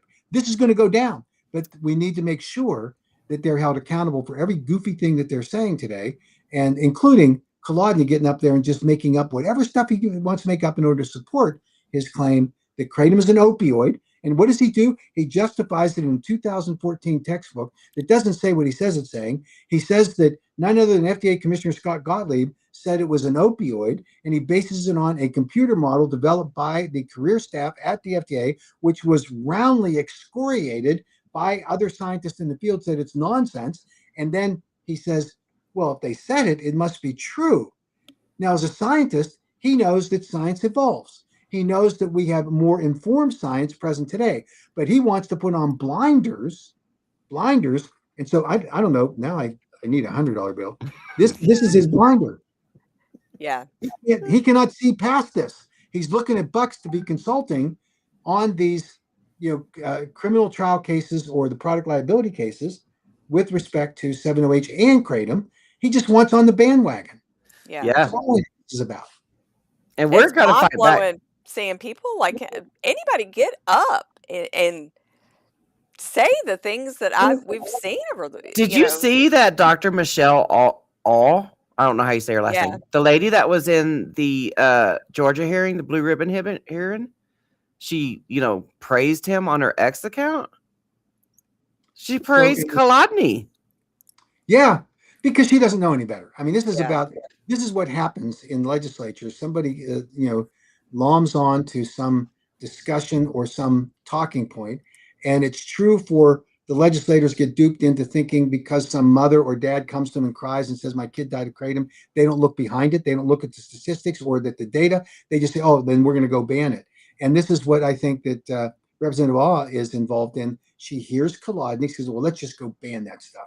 And she's being encouraged by none other than the very fair, the person who just wants to find the truth, Rick Townsend, who just that's all he's about. He's not trying to do anything that would ban this stuff, even though he sponsored 3 ban bills, even though he sits in the hearing and is asked by the chairman of the committee that he's testifying for to accept his ban bill. And he says, I have a substitute bill and it's not available to anyone. And so the chairman says, well, tell us what your substitute bill says. And so Rick Townsend starts describing everything his substitute bill does to the members of the committee for which he wants them to vote on his substitute bill. And he fails to mention that it has a requirement in it that the only kratom that can be sold in the state of Georgia is kratom that is grown in the United States. Well, I don't know. I could be up in the night too late, but that's called a ban. Yeah. And when he's asked by a member of the Senate Health Committee, how are you going to enforce this? He sits there like deer in headlights, dumbfounded by the question, because we have been fighting him, telling him that the bill needed to include an enforcement provision with the Department of Agriculture in the state of Georgia. That's what we were telling him, and he rejected it. And suddenly he gets caught, and the senator says, well, how are you going to enforce it? And he's sitting there, deer in headlights, and then who comes to his rescue? Who? I mean, I know that there are any number of people out there that would do it, to walk up to him and say, hey, this is what you should do, Rick. And he gets a random person out of the audience that no one could have expected. Matt Wetherington. Yeah. The whole whisper. His head like this. The microphone can't hear it. And he says, local law enforcement. And, oh, okay. Local law enforcement. That's what his answer was that Matt Wetherington fed him. And he was the one that argued in the prior hearing in the House side that you couldn't trust local law enforcement because they wouldn't know when they came in, is this an illegal product? They wouldn't know. And they wouldn't, by the way. There has to be a testing mechanism. There has to be labeling requirements. There has to be a formulation standard. And he goes, local law enforcement. These guys are a clown show. And now he's the chairman. How many times did he whisper in Rick Townsend's ear? Because the one that I saw, he whispered, I think he said knowingly and willing, or unknowingly and unwilling, something like that. So I'm not going to say that I don't remember that. Knowingly and willingly. So yeah, this is a legal question about what the standard is for prosecuting a company that puts a bad product. And it's a tricky thing to say, did you do it? We wanted a specific legal standard that our lawyers that do labeling wants on there. They wanted one thing only that was important to Matt Wetherington, because he told it to me personally. He said, we need to have a requirement that the companies that sell kratom in the state of Georgia are registered as domicile corporations with the Secretary of State. That's what he wanted.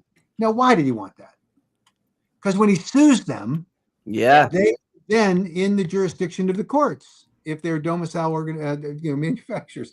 This is all he being Rick Townsend has been the apologist and the lapdog for the product liability since 2022.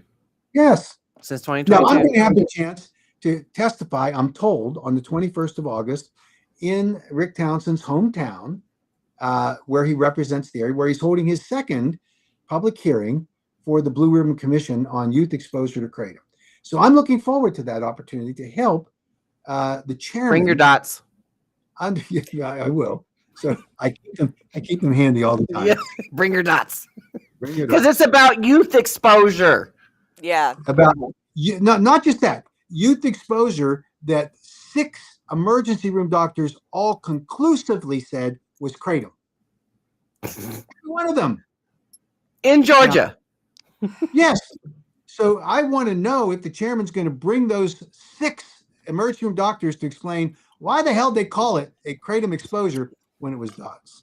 Yep. By the way, I found out from a mother when I was describing this that she said that her kid went through that dumping syndrome that's described by the Mayo Clinic when you consume too much sugar in the form of dots too fast with an adolescent. And she said it's exactly what happens. Her kid was, explosive diarrhea, she said, more than I wanted to know, vomiting. The kid was feeling queasy, and yet 6 emergency room doctors concluded that it was definitely kratom. Nick has a question. Do you have any update to the FDA and kratom webpage? Well, here's what I can say. We've been engaged in discussions with the FDA and with HHS for an extensive period of time, trying to come to some language that they would agree to. There is clearly a high level from the commissioner on down wanting to do this.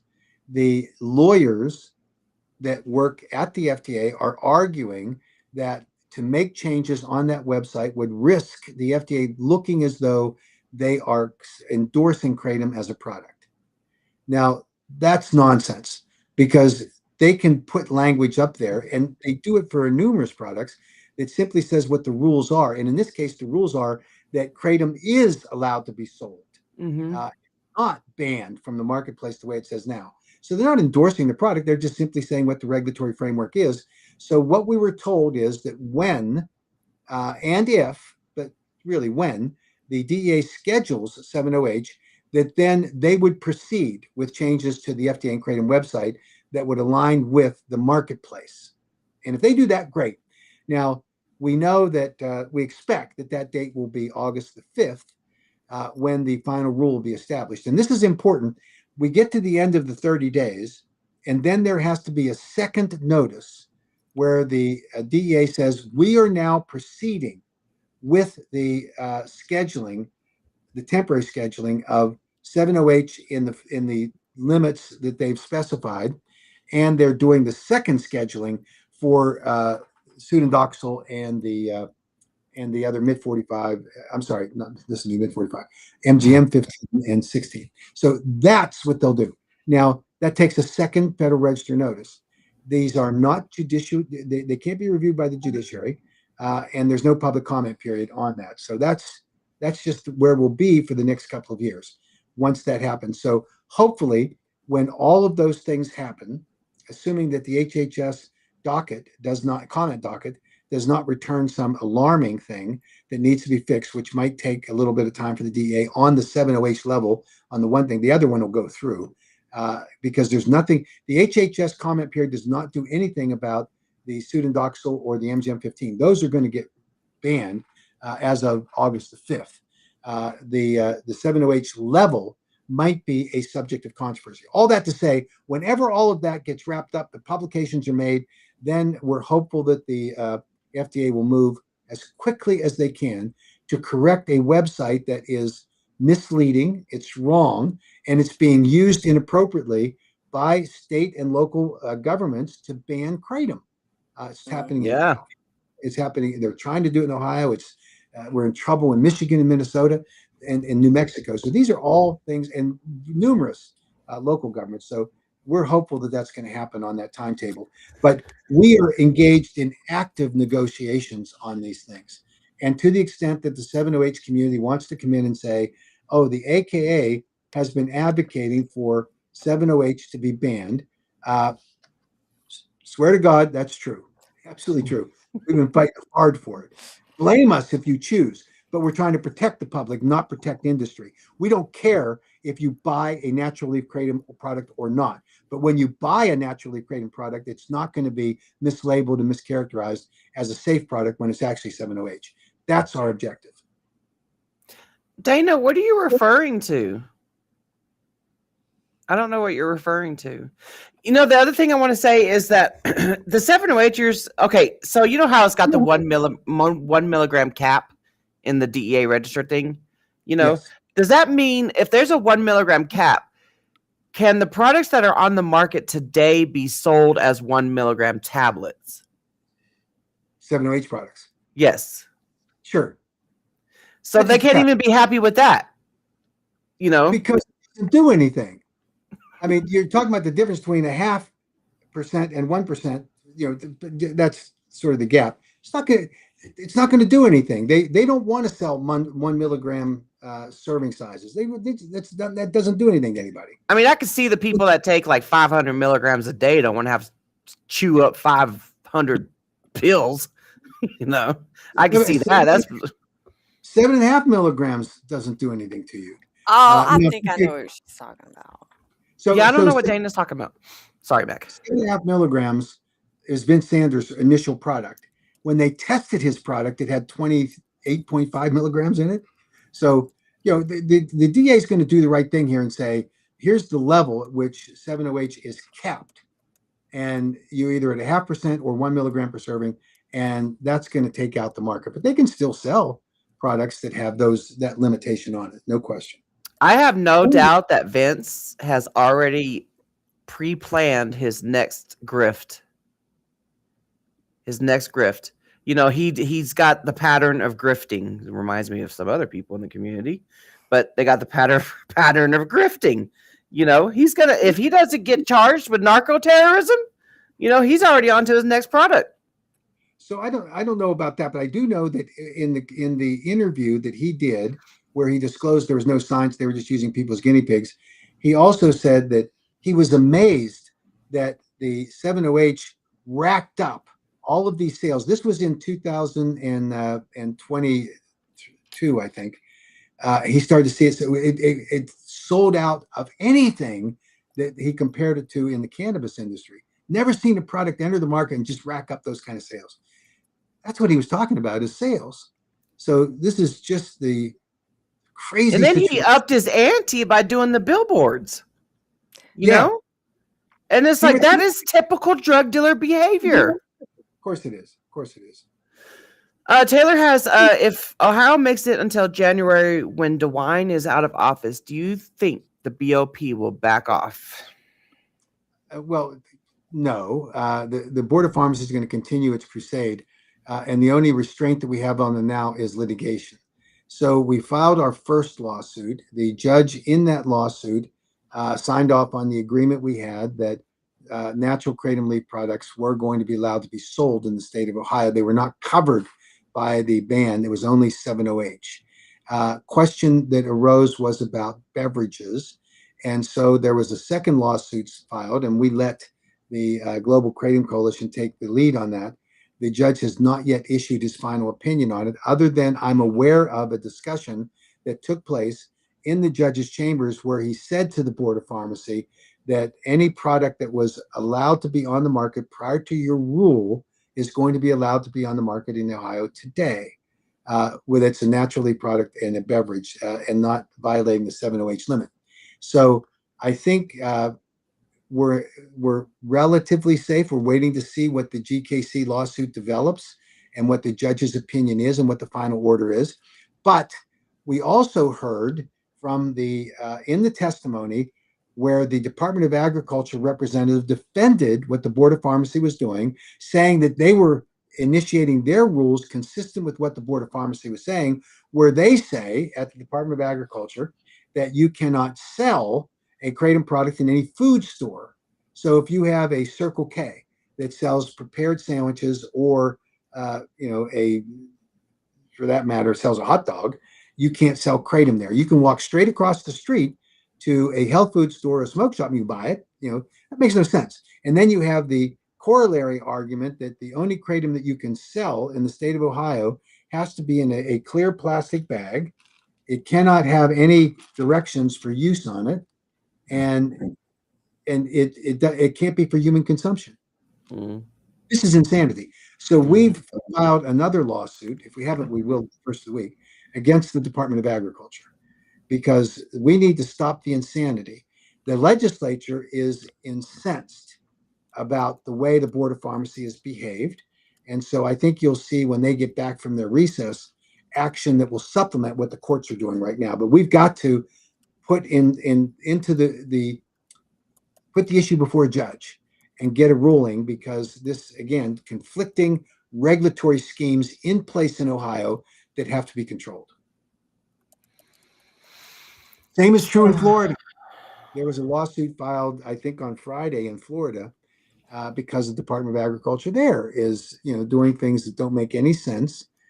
We had a good call, personally, from the AKA with the Department of Agriculture, where they did put in a 60-day moratorium on enforcing their regulatory scheme that they had implemented after the AG's rule. But that isn't sufficient because it doesn't protect kratom bar owners. Right. It has definitions in it and labeling that are, we think, directly conflict with federal law and with the AG's rule. But they don't agree with us on that. So I think you'll see litigation have to play out there as well. Man. This is why y'all need to donate to the AK. It takes money to do all this. It does. These lawsuits are very expensive, and you've heard the old adage that the only people that win the trials are lawyers, and that's true. They drain a lot of money. Now, in this case, we've already gotten one good outcome, and we expect we're going to get another good outcome in Ohio, and we expect one in Florida. But the other thing that will happen in the Ohio race is that DeWine, who is reacting to, as I understand it, the visit by the Gibbs family, and they persuaded the governor that kratom had killed their kid. And I don't doubt the sincerity of the father and the mother who believe that. I think they're wrong, but that's a different thing. And yet, the discussion about the facts and evidence is not going to come up in an emotional appeal to the governor. So the governor implemented this policy and directed the Board of Pharmacy to schedule kratom. He will be gone. He's not running again, and he will be gone in next January. So we're gonna keep staying alive until we get rid of him as he steps down. That's all. I have no idea what Dane is talking about. There's this app that somebody, you know who he is. I think once I say it, you'll know what I'm talking about. But what she's saying is, I guess if you download the app, you put in your usage every day, and you can use it to, log in your dosage or your amount consumed, and then if you want to taper off, you can come up with like a little plan. Oh, And so I guess what she's saying is, uh, the person that developed the app is saying that he's going to use the data from it to bring to legislate or to bring to hearings. But I mean, it's not like an official app that, in other words, if that's what, in other words, you're just saying, trust me. I'm not saying he's a bad guy or a good guy. I'm just saying I have no idea if no, I that's, don't know either. But I yeah, and know who like, you're talking about. yeah, Well, and it's, there are standards that any a test that's applied to any evidence and data that's presented. In 2016, the FDA presented what they thought was acceptable levels of scientific rigor that would have justified the scheduling of natural kratom leaf products in 2016. And the DEA said no. And then the FDA submitted a full 8-factor analysis. And when they did that, it was Secretary Jawad, I'm sorry, the Assistant Secretary for Health, Jawad, who said, this is embarrassingly poor evidence and data. Now, obviously, there was evidence and data. It was embarrassingly poor. And so the question is, does the data that's presented to support the position that we're talking about here, does it meet the rigorous scientific standards for the development of conclusions that are acceptable to be viewed as scientific evidence? And I don't know the answer for this app. I mean, it could be that there's a sufficient number of people doing it. It could be that it's verifiable. It could be that there's good data produced from it. I don't know. And so I'm not going to say it's not, but I'm telling you that in order to be construed as good scientific evidence, you don't want to get into the situation where the FDA, who believed that the career staff out there thought we put together a great, absolutely great dossier. And then you have the Assistant Secretary for Health, who is the designated official under the Controlled Substance Act, saying that the Secretary may designate an official person to make submittals to the Drug Enforcement Administration. He's the guy that's delegated by the Secretary. He has to evaluate, he or she, that information. And so that's what we got. We got an evaluation done by the Assistant Secretary for Health that called the FDA's evidence and data embarrassingly poor evidence and data. So there you have it. I mean, it's a question of how we come out at the end of the sieve here and evaluating all this. And is it credible? I mean, it's the same thing as, Rick Townsend deceiving members of the committee who are about to vote on his bill by not disclosing the most important thing his substitute bill does, which is effectively ban kratom.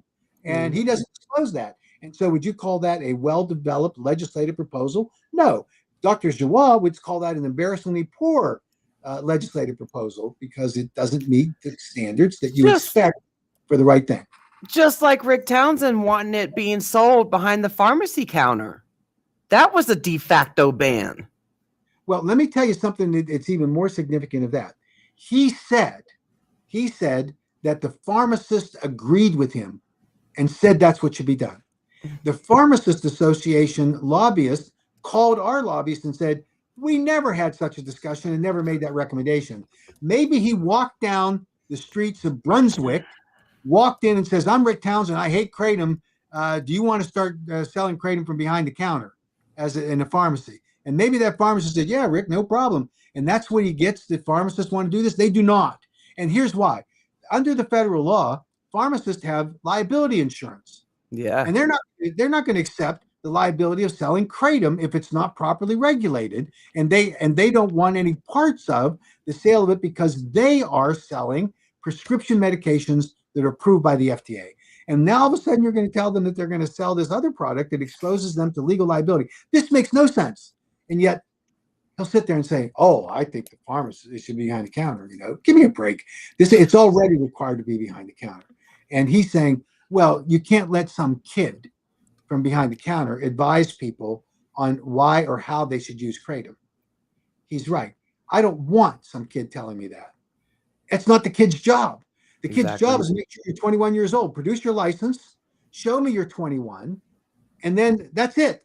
And the point of sale enforcement is an important part of how we protect kids, which is what he supposedly is dealing with in his blue ribbon commission on, the teen exposure to kratom. Instead, he's gone off into banning kratom.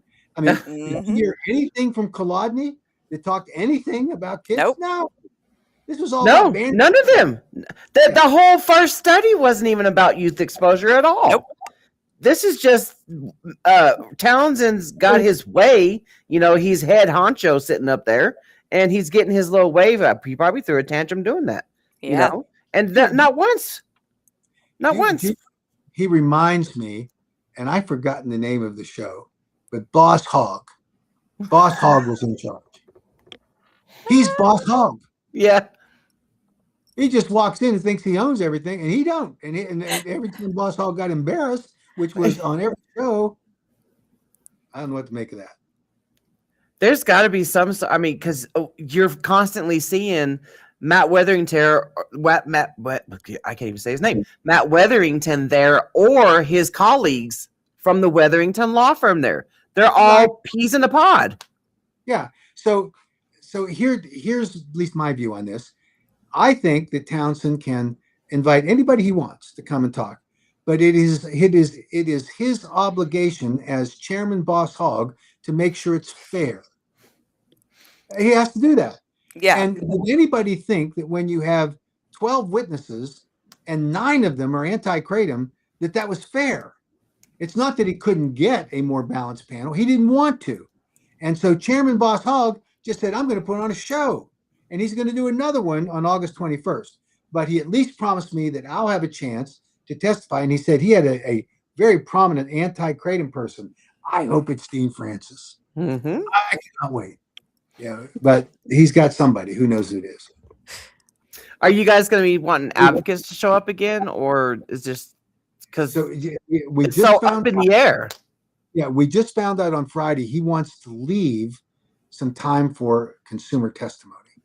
Now, yes, we want advocates to be there because he's going to trot out his family from Brunswick who told him that their kid is in a mental institution because he got whacked out on kratom. Now, I have no idea what the circumstances of that kid are. I have never in my life, in the 10 years that I've been working this space, heard of someone that entered a mental institution that was perfectly normal, that had all of their faculties around them, and they walked in to start taking kratom and they ended up in a mental institution. Well, Tennessee, somebody lost their leg. So I mean, because of kratom. It happens, Mac. There's a first for everything. Yeah, back in my day, they called that shit happens, but I can't say that word. So. It's Sunday, Mac. I'm just kidding. And my wife and I just got out of church. Well, I call it team teaching for the juniors and seniors in high school at our church, and she teaches. And thank goodness for those kids that she teaches. And I'm just the logistical support. And every once in a while, I'm called upon to say something like, I agree with the teacher. And so I do that as dutifully. And then I set up the audiovisual stuff. But she's a fabulous teacher for those kids. But I get along for the ride to say that I'm team teaching with her. And so I think that some people are experts that way, right? Because they're along for the ride. And they really don't. Well, that's true, though. That's true. Yeah. And I've toned down my cussing. I know that when I first bursted onto the scene, people brought it to your attention, Mac, that, how can you have this person represent the kratom community? Every other word's a cuss word, whatever, So I did not stop cussing, but I did turn it into diet cussing. And I personally appreciate that. And I know that one of the bad influences that we brought into this whole discussion is our good friend John Shinholzer. As a Marine, he tends to let fly the F word every once in a while. I love it. Just have to say, I love it. I hear you. I'm not a big fan of it, but when he drops it, it's usually impressive. So, and I was about to say that terrible thing. I called him a former Marine one time. Whoo! Did I catch it? There is no such thing as a former Marine. That's right. Yeah. Marine. And I've learned I almost said it here, but so don't rat me out. No, he's a Marine, and his being attacked by Dean Francis now just because he has an opinion that Dean Francis doesn't agree with. That's why he's being attacked. That's what Dean Francis does. Everything is on the attack mode, calling people names. I mean, it is embarrassing for him that he can't have a rational discussion. And Yeah. if you say, well, Dean, I don't agree with you, you're immediately blocked.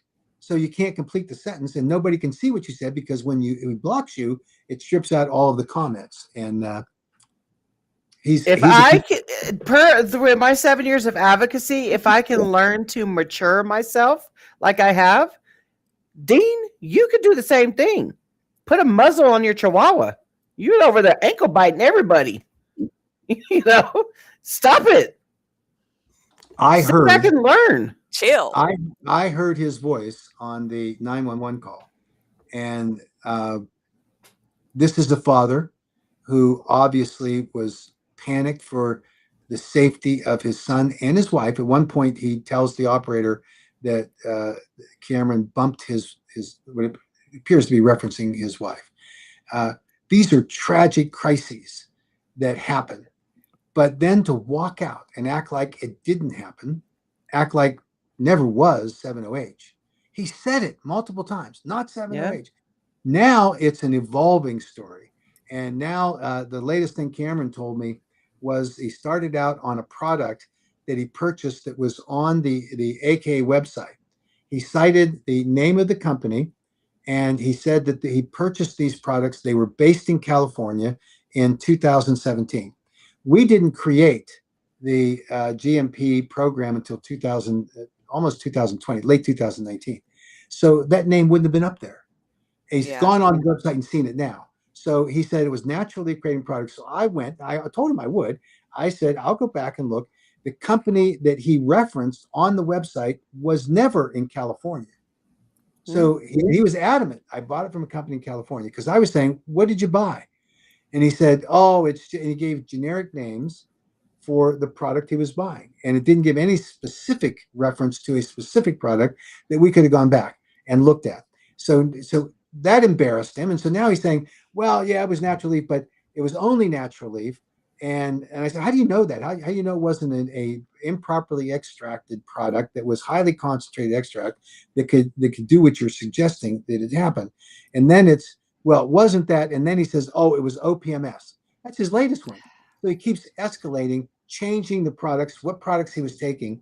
And he's just trying to find, and of course, his claim is his father's claim. OPMS is this big supporter of the AKA. So they contour their stories, leave integrity behind, leave the truth behind in order to justify what they're saying.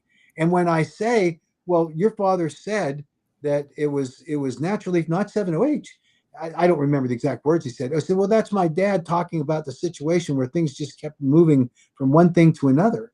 And then someone told me that Cameron, just in the last 6 months, was showing up at a shop demanding road gummies, and was upset that the store had closed, and was texting the clerk with whom he knew, and it was road gummies. Now, those are mushroom psychedelic. Oh, okay. But it's only natural kratom leaf. Yeah. So what the hell was he doing, complaining to a clerk in a store that he wanted his road gummies? It's only natural leaf kratom, Governor. It's only natural leaf kratom. Representative Cole. This is what. Why do they think that it's justified to say things that are not true just because they're on this crusade? Yeah. And it's like, I get it. Like, I know every family goes through struggles, but when you start making bold claims and stories and getting in the public eye and wanting to be a part of public policy, you should at least come to the table with the truth. Yeah.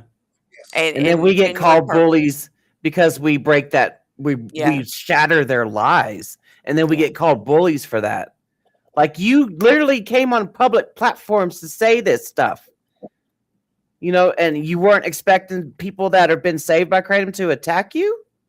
You crazy. Yeah. Anybody who reads the language and the the narrative that Dean Francis puts up in this latest one about John Shinholzer, you cannot describe it in any other way. This is not civil. It's not reasonable. No. It's an attack piece. It is a junkyard dog going after someone because they disagree with him, and that's it.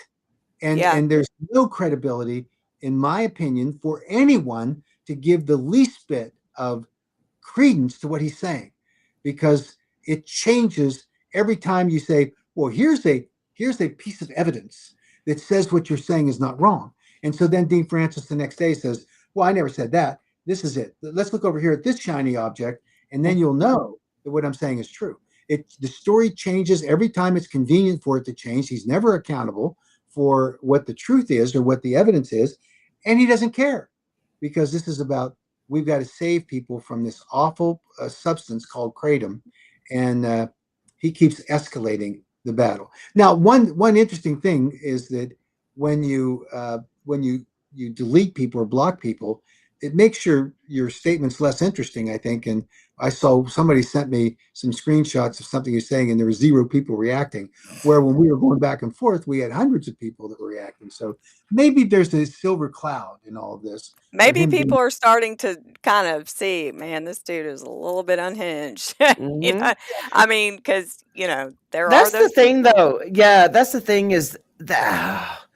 That's the thing, and I don't want to go into detail about it, but it's like you sit back and it's like, for what happened between us, with us, we don't reach out to people and be like, hey, don't trust this person, don't do this, don't do that, whatever. You got to sit back and you got to wait for people to see it on their own, and that's what's been happening within the kratom community and the other group of gals, and it's like, because we haven't publicly came out here and said why we left. These are the reasons why we left, or anything like that. There are multiple reasons why we left. Well, and I you don't need to disclose any of that other than what their behavior exhibits now. Just go, like I say, randomly pick any one and listen to them, and you will see that the hypocrisy is amazing. They are apologists for the 7-OH community, and they brazenly do it and openly do it. I'm sorry. And that was the disagreement we had, but I made the offer to Madeline Sklar and any one of the other 7-OH gals to come on a public webinar with me. They could say whatever they wanted. We could have whatever discussion we wanted. We could have a moderator if they wanted, and let's just have an open civil discussion. And they declined, because they're not going that they're not going on a webinar with Mac Haddo, not a lobbyist. And sometimes discussions are how things kind of get settled. Sometimes it's better to talk. I mean, honestly, I've noticed that. Like, sometimes it's better just to be open, honest, sit down and talk. If you don't agree at the end of the day, at least you tried. You agree to disagree. Yeah, that's it. I truly wish I'd followed my mother's advice, who told me that she just gave me the recommendation, rather than tell people you're a lobbyist, you should tell them that you're a piano player in a whorehouse. She thought that would be more respectable. So maybe I should say that to you. Just start telling people that. Oh my God. And you just came back from church, Mac. I'm just telling you what my mother said. You're on a roll. God rest her soul. That's just the way life is, right? So the bottom line is that you have a community out here in the kratom consumer public who got duped, misled, and frankly completely deceived by a group of manufacturers who brought a product onto the market that is an opioid, and they are responsible for that. And part of that responsibility is that they cannot continue to be on the market if they're selling a product that doesn't conform with the Food, Drug, and Cosmetic Act. And here's what an FDA guy told me. He said, if nothing else, look at their marketing, because all of their marketing is for therapeutic benefits of their 7-OH products. They're talking about pain relief, all of them. And he pointed out that, and this is something that I know people sometimes don't fully understand, your marketing materials are all under the authority of the Food, Drug, and Cosmetic Act. So if, even though it may not be on the label of your product, if you market the product at the point of sale or on your website, and it says this is going to help you with pain, this is going to help you control your anxiety, this is going to help you get off of opioids, those are all therapeutic claims for a product that makes it illegal. And then then he said that, and this is the part most people don't understand, every comment over on a platform over which you have control as a manufacturer and a marketer of a product, where a public person comes on and says, hey, he really it helps my pain. You're responsible as the manufacturer for that health claim, because that would influence other people to buy that product. So you have to take that product off your website. And the FDA guys have tracked this. They've seen all of it. They see it. And so I think that... what about those people that are... Yeah, sorry, I don't mean to cut you off. What about those people that are vendor sponsored by Kratom manufacturers, and they get up there and talk about how Kratom helps with their pain? Are they still violating commercial speech laws? Any person in the supply chain, manufacturer, distributor, or retailer that makes a therapeutic claim makes that product illegal, right? Now, the remedy is that the FDA issues a warning letter. Then the FDA issues a stop sale order and they take it off the market. And that's what happens, right? But it's an illegal product. You can't remain on the market if you make those illegal therapeutic claims. And the FDA guy was just saying, here's the evidence. And they don't make any changes. They've sent out a bunch of warning letters that nobody's changing. They don't care. And they're obligated under the Federal Food, Drug, and Cosmetic Act to do exactly what I just described. And that's a problem. A problem that they have to address. And by the way, every Kratom manufacturer, same boat. We early on, when we got involved in this, and prior to our sending reports to the FDA about these illegal therapeutic claims, we had many sessions where we warned these manufacturers.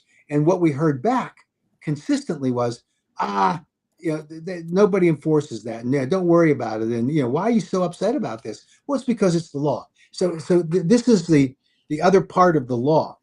I can, as a Kratom consumer, tell anyone I choose that Kratom has helped me with, in my case, with hip pain and back pain and knee pain. I can tell them that. And that doesn't violate the law because I'm not engaged in the selling of any Kratom product. So consumers are allowed to say, they just can't say it on a manufacturer's website in a comment. The manufacturer has to control that. So that's the differentiation between commercial free speech, which is very limited, and public free speech, which is very broad. So consumers can talk all day long about the benefits they have with Kratom. That's why the American Kratom Association can say that there are therapeutic benefits to consumption of Kratom products. We can't say it on behalf of any manufacturer, any specific product. That's the key differentiation there. See, I never, I've been offered plenty of times to be, to be vendor sponsored, to promote products, but I just I never felt right doing that. I wanted to be able to freely say what I want to say. I will 100% confidently say that Kratom allowed me to cure my active addiction, So I don't know. And it helps with my, it's my antidepressant. It's my anti-anxiety. I don't like equating it to a painkiller, but it helps with my chronic pain, And I just never wanted to have to make money off of promoting somebody's product, knowing that ties me to receiving funds for it, Yeah. Yeah. So I don't know. Everybody's experience, well, not every, there are consistent experiences, but some people have different reactions to natural Kratom. My wife takes it. She used to take it when she worked down on the hill because it helped her increase her focus and gave her energy when she worked at the Congressional Record Office. But she still takes it, and she's not in the same situation I am with pain as much as it just makes her feel better and it elevates her mood a little bit. And she takes it before we go and teach. She goes and teaches these high school kids, right, in our Sunday school class. It just makes her feel better. And helps with her presenting of the lesson, but it makes her stomach upset too. So if she takes a little bit too much, then that's the reaction she has. So she Yeah. watches it, and and all of us know about the ceiling effect. Yeah. You can't take enough that will harm you before you start to throw up, and that's the interesting part of it. Obviously, if you have an addiction personality, you're going to abuse it, and you're going to do whatever you do, and that's what Nora Volkow talks about, is that there are people in that class, narrow and limited, that have an addiction personality that will abuse anything. So Yeah. that's possible with kratom, natural kratom. But we go around and around on all of these experiences, and the because 7-OH is the one that's in the barrel right now with the DEA. The reaction from the 7-OH manufacturing community, who wants to protect their ability to make millions of dollars a week on selling 7-OH products to consumers that they deceived and duped and misled, and deceived in the highest way with their marketing techniques. Now they want to act like, oh, now that we've hooked them, we should let them continue to take it, Mm-hmm. not be accountable in any way. I mean, that's mind-boggling to me that they can justify that kind of thing. And yet you see Seven Hope Alliance, what are they doing? They're firing up the consumer base of 7-OH products to go protect it, when they're the ones who rely entirely for funding on the companies that are making this stuff. Yeah. I mean, what? But that's what they do. And not and lying on top of that, talking about the kratom and 7-OH ban. Yeah. I can tell you, I would swear to it, that the vast majority of the problems we're having in the states and local governments is because of 7-OH. Yep. And the 7-OH consumer today can make whatever argument they choose, but I'm telling you that from a public policy perspective, it has created havoc, confusion, and utter chaos in the state and local government communities. And we're going to have a couple of years ahead of us in sorting that out. Even when the 7-OH is banned, we're going to have to be out there saying, for those that banned it, you made a mistake. And for those who are thinking about it, you don't want to do that. And for those that want responsible policy, let's do the Kratom Consumer Protection Acts and make sure that we have those in effect. And I think the one good thing that potentially could come from this crisis we're in right now with the 7-OH people is that you will have Congress react, and they will pass a law that will provide for that regulation, and a separate law that will deal with the 7-OH possession and decriminalize it, because we believe strongly that should be done. Yeah. Yeah. I like I said, I do not agree with that possession charge whatsoever. I don't. But, like you said, we don't make the rules, we just follow them. So, I don't know. Does anybody else have any last minute questions? Well, we've been here for almost 2.5 hours, y'all. We couldn't attend yesterday because, life was lifing. Right. So, it's actually... Well, I was going to be on the 7-OH Gals podcast. Yeah. You not physically weren't going to be on there. Were you talked about? Probably. Oh, yeah. I haven't watched it, so I'm sure I was, but I'll find out. Goodness gracious. All I can say is if anybody wants to see the shift in what happened between them, just start watching anything after May of 2025. If you want to go down that rabbit hole, go right ahead. Go right ahead. And for everybody, please get off your butts and go and get engaged. We do. Oh, so you did finally make the link for the September 13th rally. So I did start putting that out there. I'm going to start promoting it some more because that's the rally in DC. We're excited about this. This is going to be a chance for us to highlight our story and certainly celebrate, recognize the 10-year anniversary of that rally that took place, that really was the start of the revolution with respect to kratom, and that obviously impacted the federal government on it, and so we'll do that. We're going to have meetings in the White House and with the Veterans Affairs Department.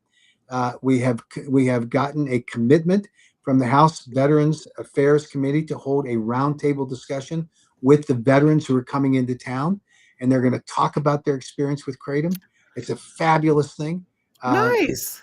Yeah, we're getting recognition of the legitimate uses of Kratom that under a controlled marketplace are going to be part of the catalyst for getting a federal bill. This is going to be fabulous. We hope that as many people who can start planning and tapping into some of your social media and your friends and your family to help them to help you get to Washington, because we know it's expensive. You've got plane flights and you've got lodging and meals. Please do it if you can, because we are going to recognize that 10-year anniversary, and we would love to have as many people as we can get there to help us celebrate this event. She said, I had a council member ask me the other day if I was a resident or affiliated with the industry. We get that a lot, Dana. I said no to both because it's the truth. She then asked how I heard about the hearing. You could just easily say it's public. Yeah, it's a public hearing. I'm an advocate. I follow Kratom advocacy. Yeah, I follow what's going on in the Kratom world. It's like a lot of people don't follow legal stuff until. That's what I say. Like, there's so many people that have no idea what goes on. Yeah. Oh my gosh, the stuff we have to sit through, Mac. Yeah. I know. There's a protective instinct by some of these local government officials that you have to be from the area, right? And if the pursuit of truth about a controversial product that's impacting people in their community, they ought to be willing to accept that truth wherever it comes. But I get it. I live in a county that I'm going to be involved in a hearing here this week where they'll give preference to those who live in the county versus non-county residents, but they at least hear out everybody. And you shouldn't bar someone from a city council or county council meeting just because they don't live in that county, if they're giving you information about the impact of what you're doing. Because if you have a county or a city that bans Kratom, for example, it's like the domino effect. Yeah. And you have to say, no, you can't do this because it will have an impact on surrounding communities as soon as you do it. My thing is, I will say that I am representing thousands of people that follow me across all my social media platforms. That's not a lie. I have thousands of people, and I'll say that they may, most likely don't even know that this hearing is even happening in their backyard or something. So, but the AKA. I only have 999 because Dean dropped out. Damn it, Dean. How dare you? I call him Dishonest Dean. Honest Abe and Dishonest Dean. If the shoe fits, Dean, wear it, because Cinderella certainly did it, and now we need you to do it. I mean, it's like being accountable for his persistent misrepresentations about his son's experience, which is the so-called catalyst for why he did this. Now he's looking for a camera. If anybody wants to listen to that 911 call, it's opentruth.org. It's in that link.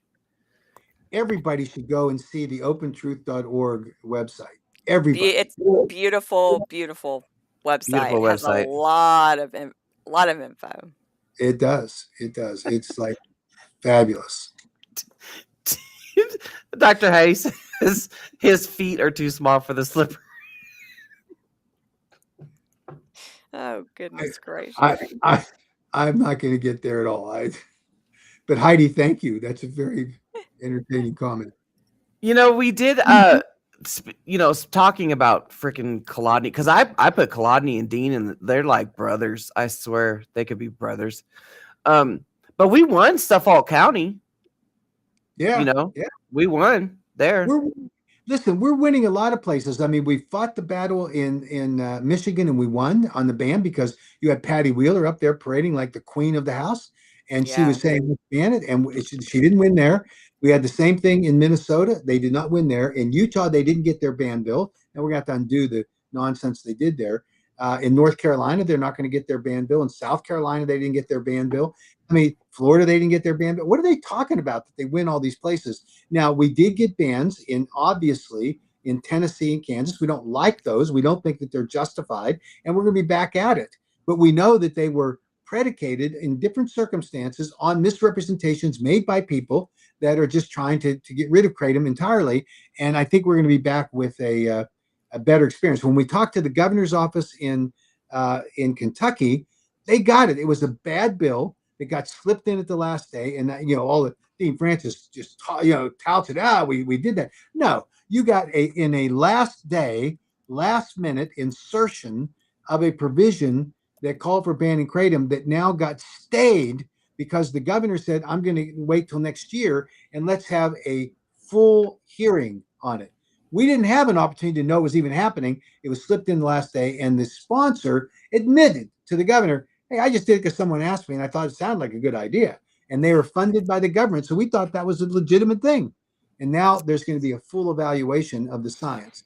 And if there's one silver lining in what's happening with the 7-OH thing, is we're going to be able to explain with more clarity the difference between 7-OH and natural leaf kratom, and the difference in the adverse events and deaths that are reported caused by this, the 7-OH products, rather than natural kratom leaves. So that's the silver lining that I think we'll be able to explain to legislators across the country. Dana says, what can I do in Kentucky now? Should I be contacting anyone? No, we're going to wait till the legislature starts up. We've got a commitment that we'll have regular order, meaning there'll be hearings, there'll be a bill filed, and we'll be able to work through this. Yeah. Yeah, we need to overturn Connecticut, Louisiana, Tennessee, Kansas. Those need to be overturned. Right. Along with the original, well, I'm going to say original 5 now, Wisconsin, Indiana, Alabama, Arkansas, We're going to be doing some fun things here in the next couple of months on 2 of those states. So stand by. Oh, I'm ready.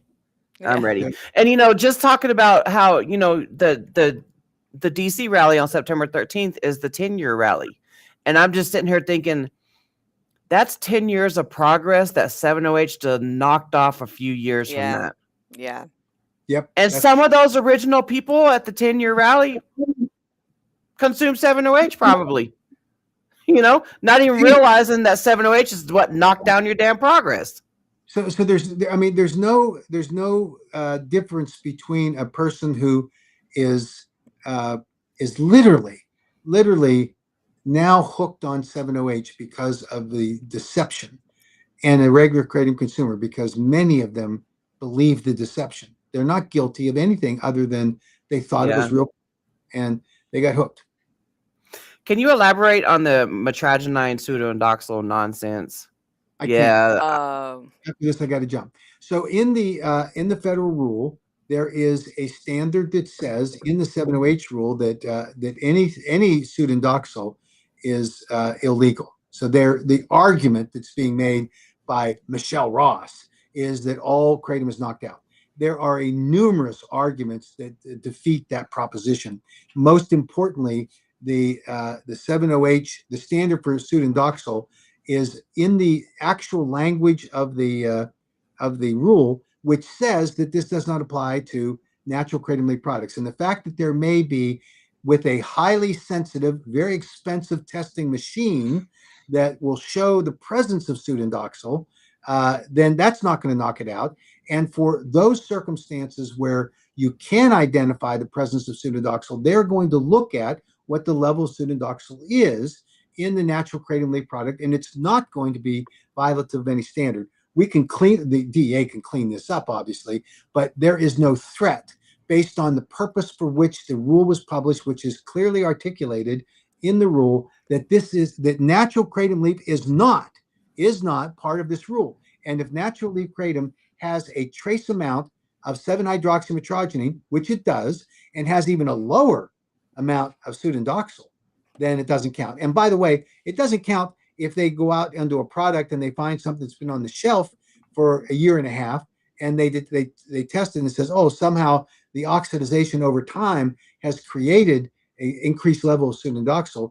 they'll look at that. If that's what's happening, then they'll make some accommodation on shelf life and when products get removed from the shelf. It has nothing to do with the natural kratom leaf being there. So there's some work to be done here, but the baseline argument is false. That they're saying, oh, this is going to ban all natural kratom leaf products. Look at the language of the rule. It does not. And the technicalities that are associated with the identification of the 54 alkaloids that are in the natural kratom plant, which includes it goes down the list, speciosilitine and others. They're not going after them. Those are part of the natural levels that are found in the kratom plant, including pseudodoxil, which you would have to have this highly sophisticated machine to track. So, we don't see it as a problem. We're going to continue to obviously to work on this. Chad makes sense. I've heard that before. And Mac is sitting up there holding up money. So he says, doesn't most money have traces of cocaine on it? But I don't have a Schedule 1 drug in my wallet. I'm going to blow it off. Yeah. I think it's a great point he's making. Absolutely. And stripper juice. Okay. Well, we can wrap this up. Thank you. Everything I've said today is just my opinion. That's all it is. And you can take it for what it's worth. And the bad analogies I made, I apologize for. And the jokes I told that were inappropriate, I apologize for, just so the record is clear. I want to keep your reputations clean. Well, you want to keep what? Your reputations clean. I didn't want you to whatever. Yeah, but we won't ever apologize for doing what's right. No. There you go. We hold on to honesty and integrity, just like the AKA does. You don't like it, don't follow, don't watch, whatever. Get gone. Yeah, I don't care. Thank you to both of you. This has been great fun. Thanks, Mac. Have a good rest of your Sunday. Thanks, everybody, for coming. Y'all have Bye, everybody. great rest of y'all's weekend. See you later.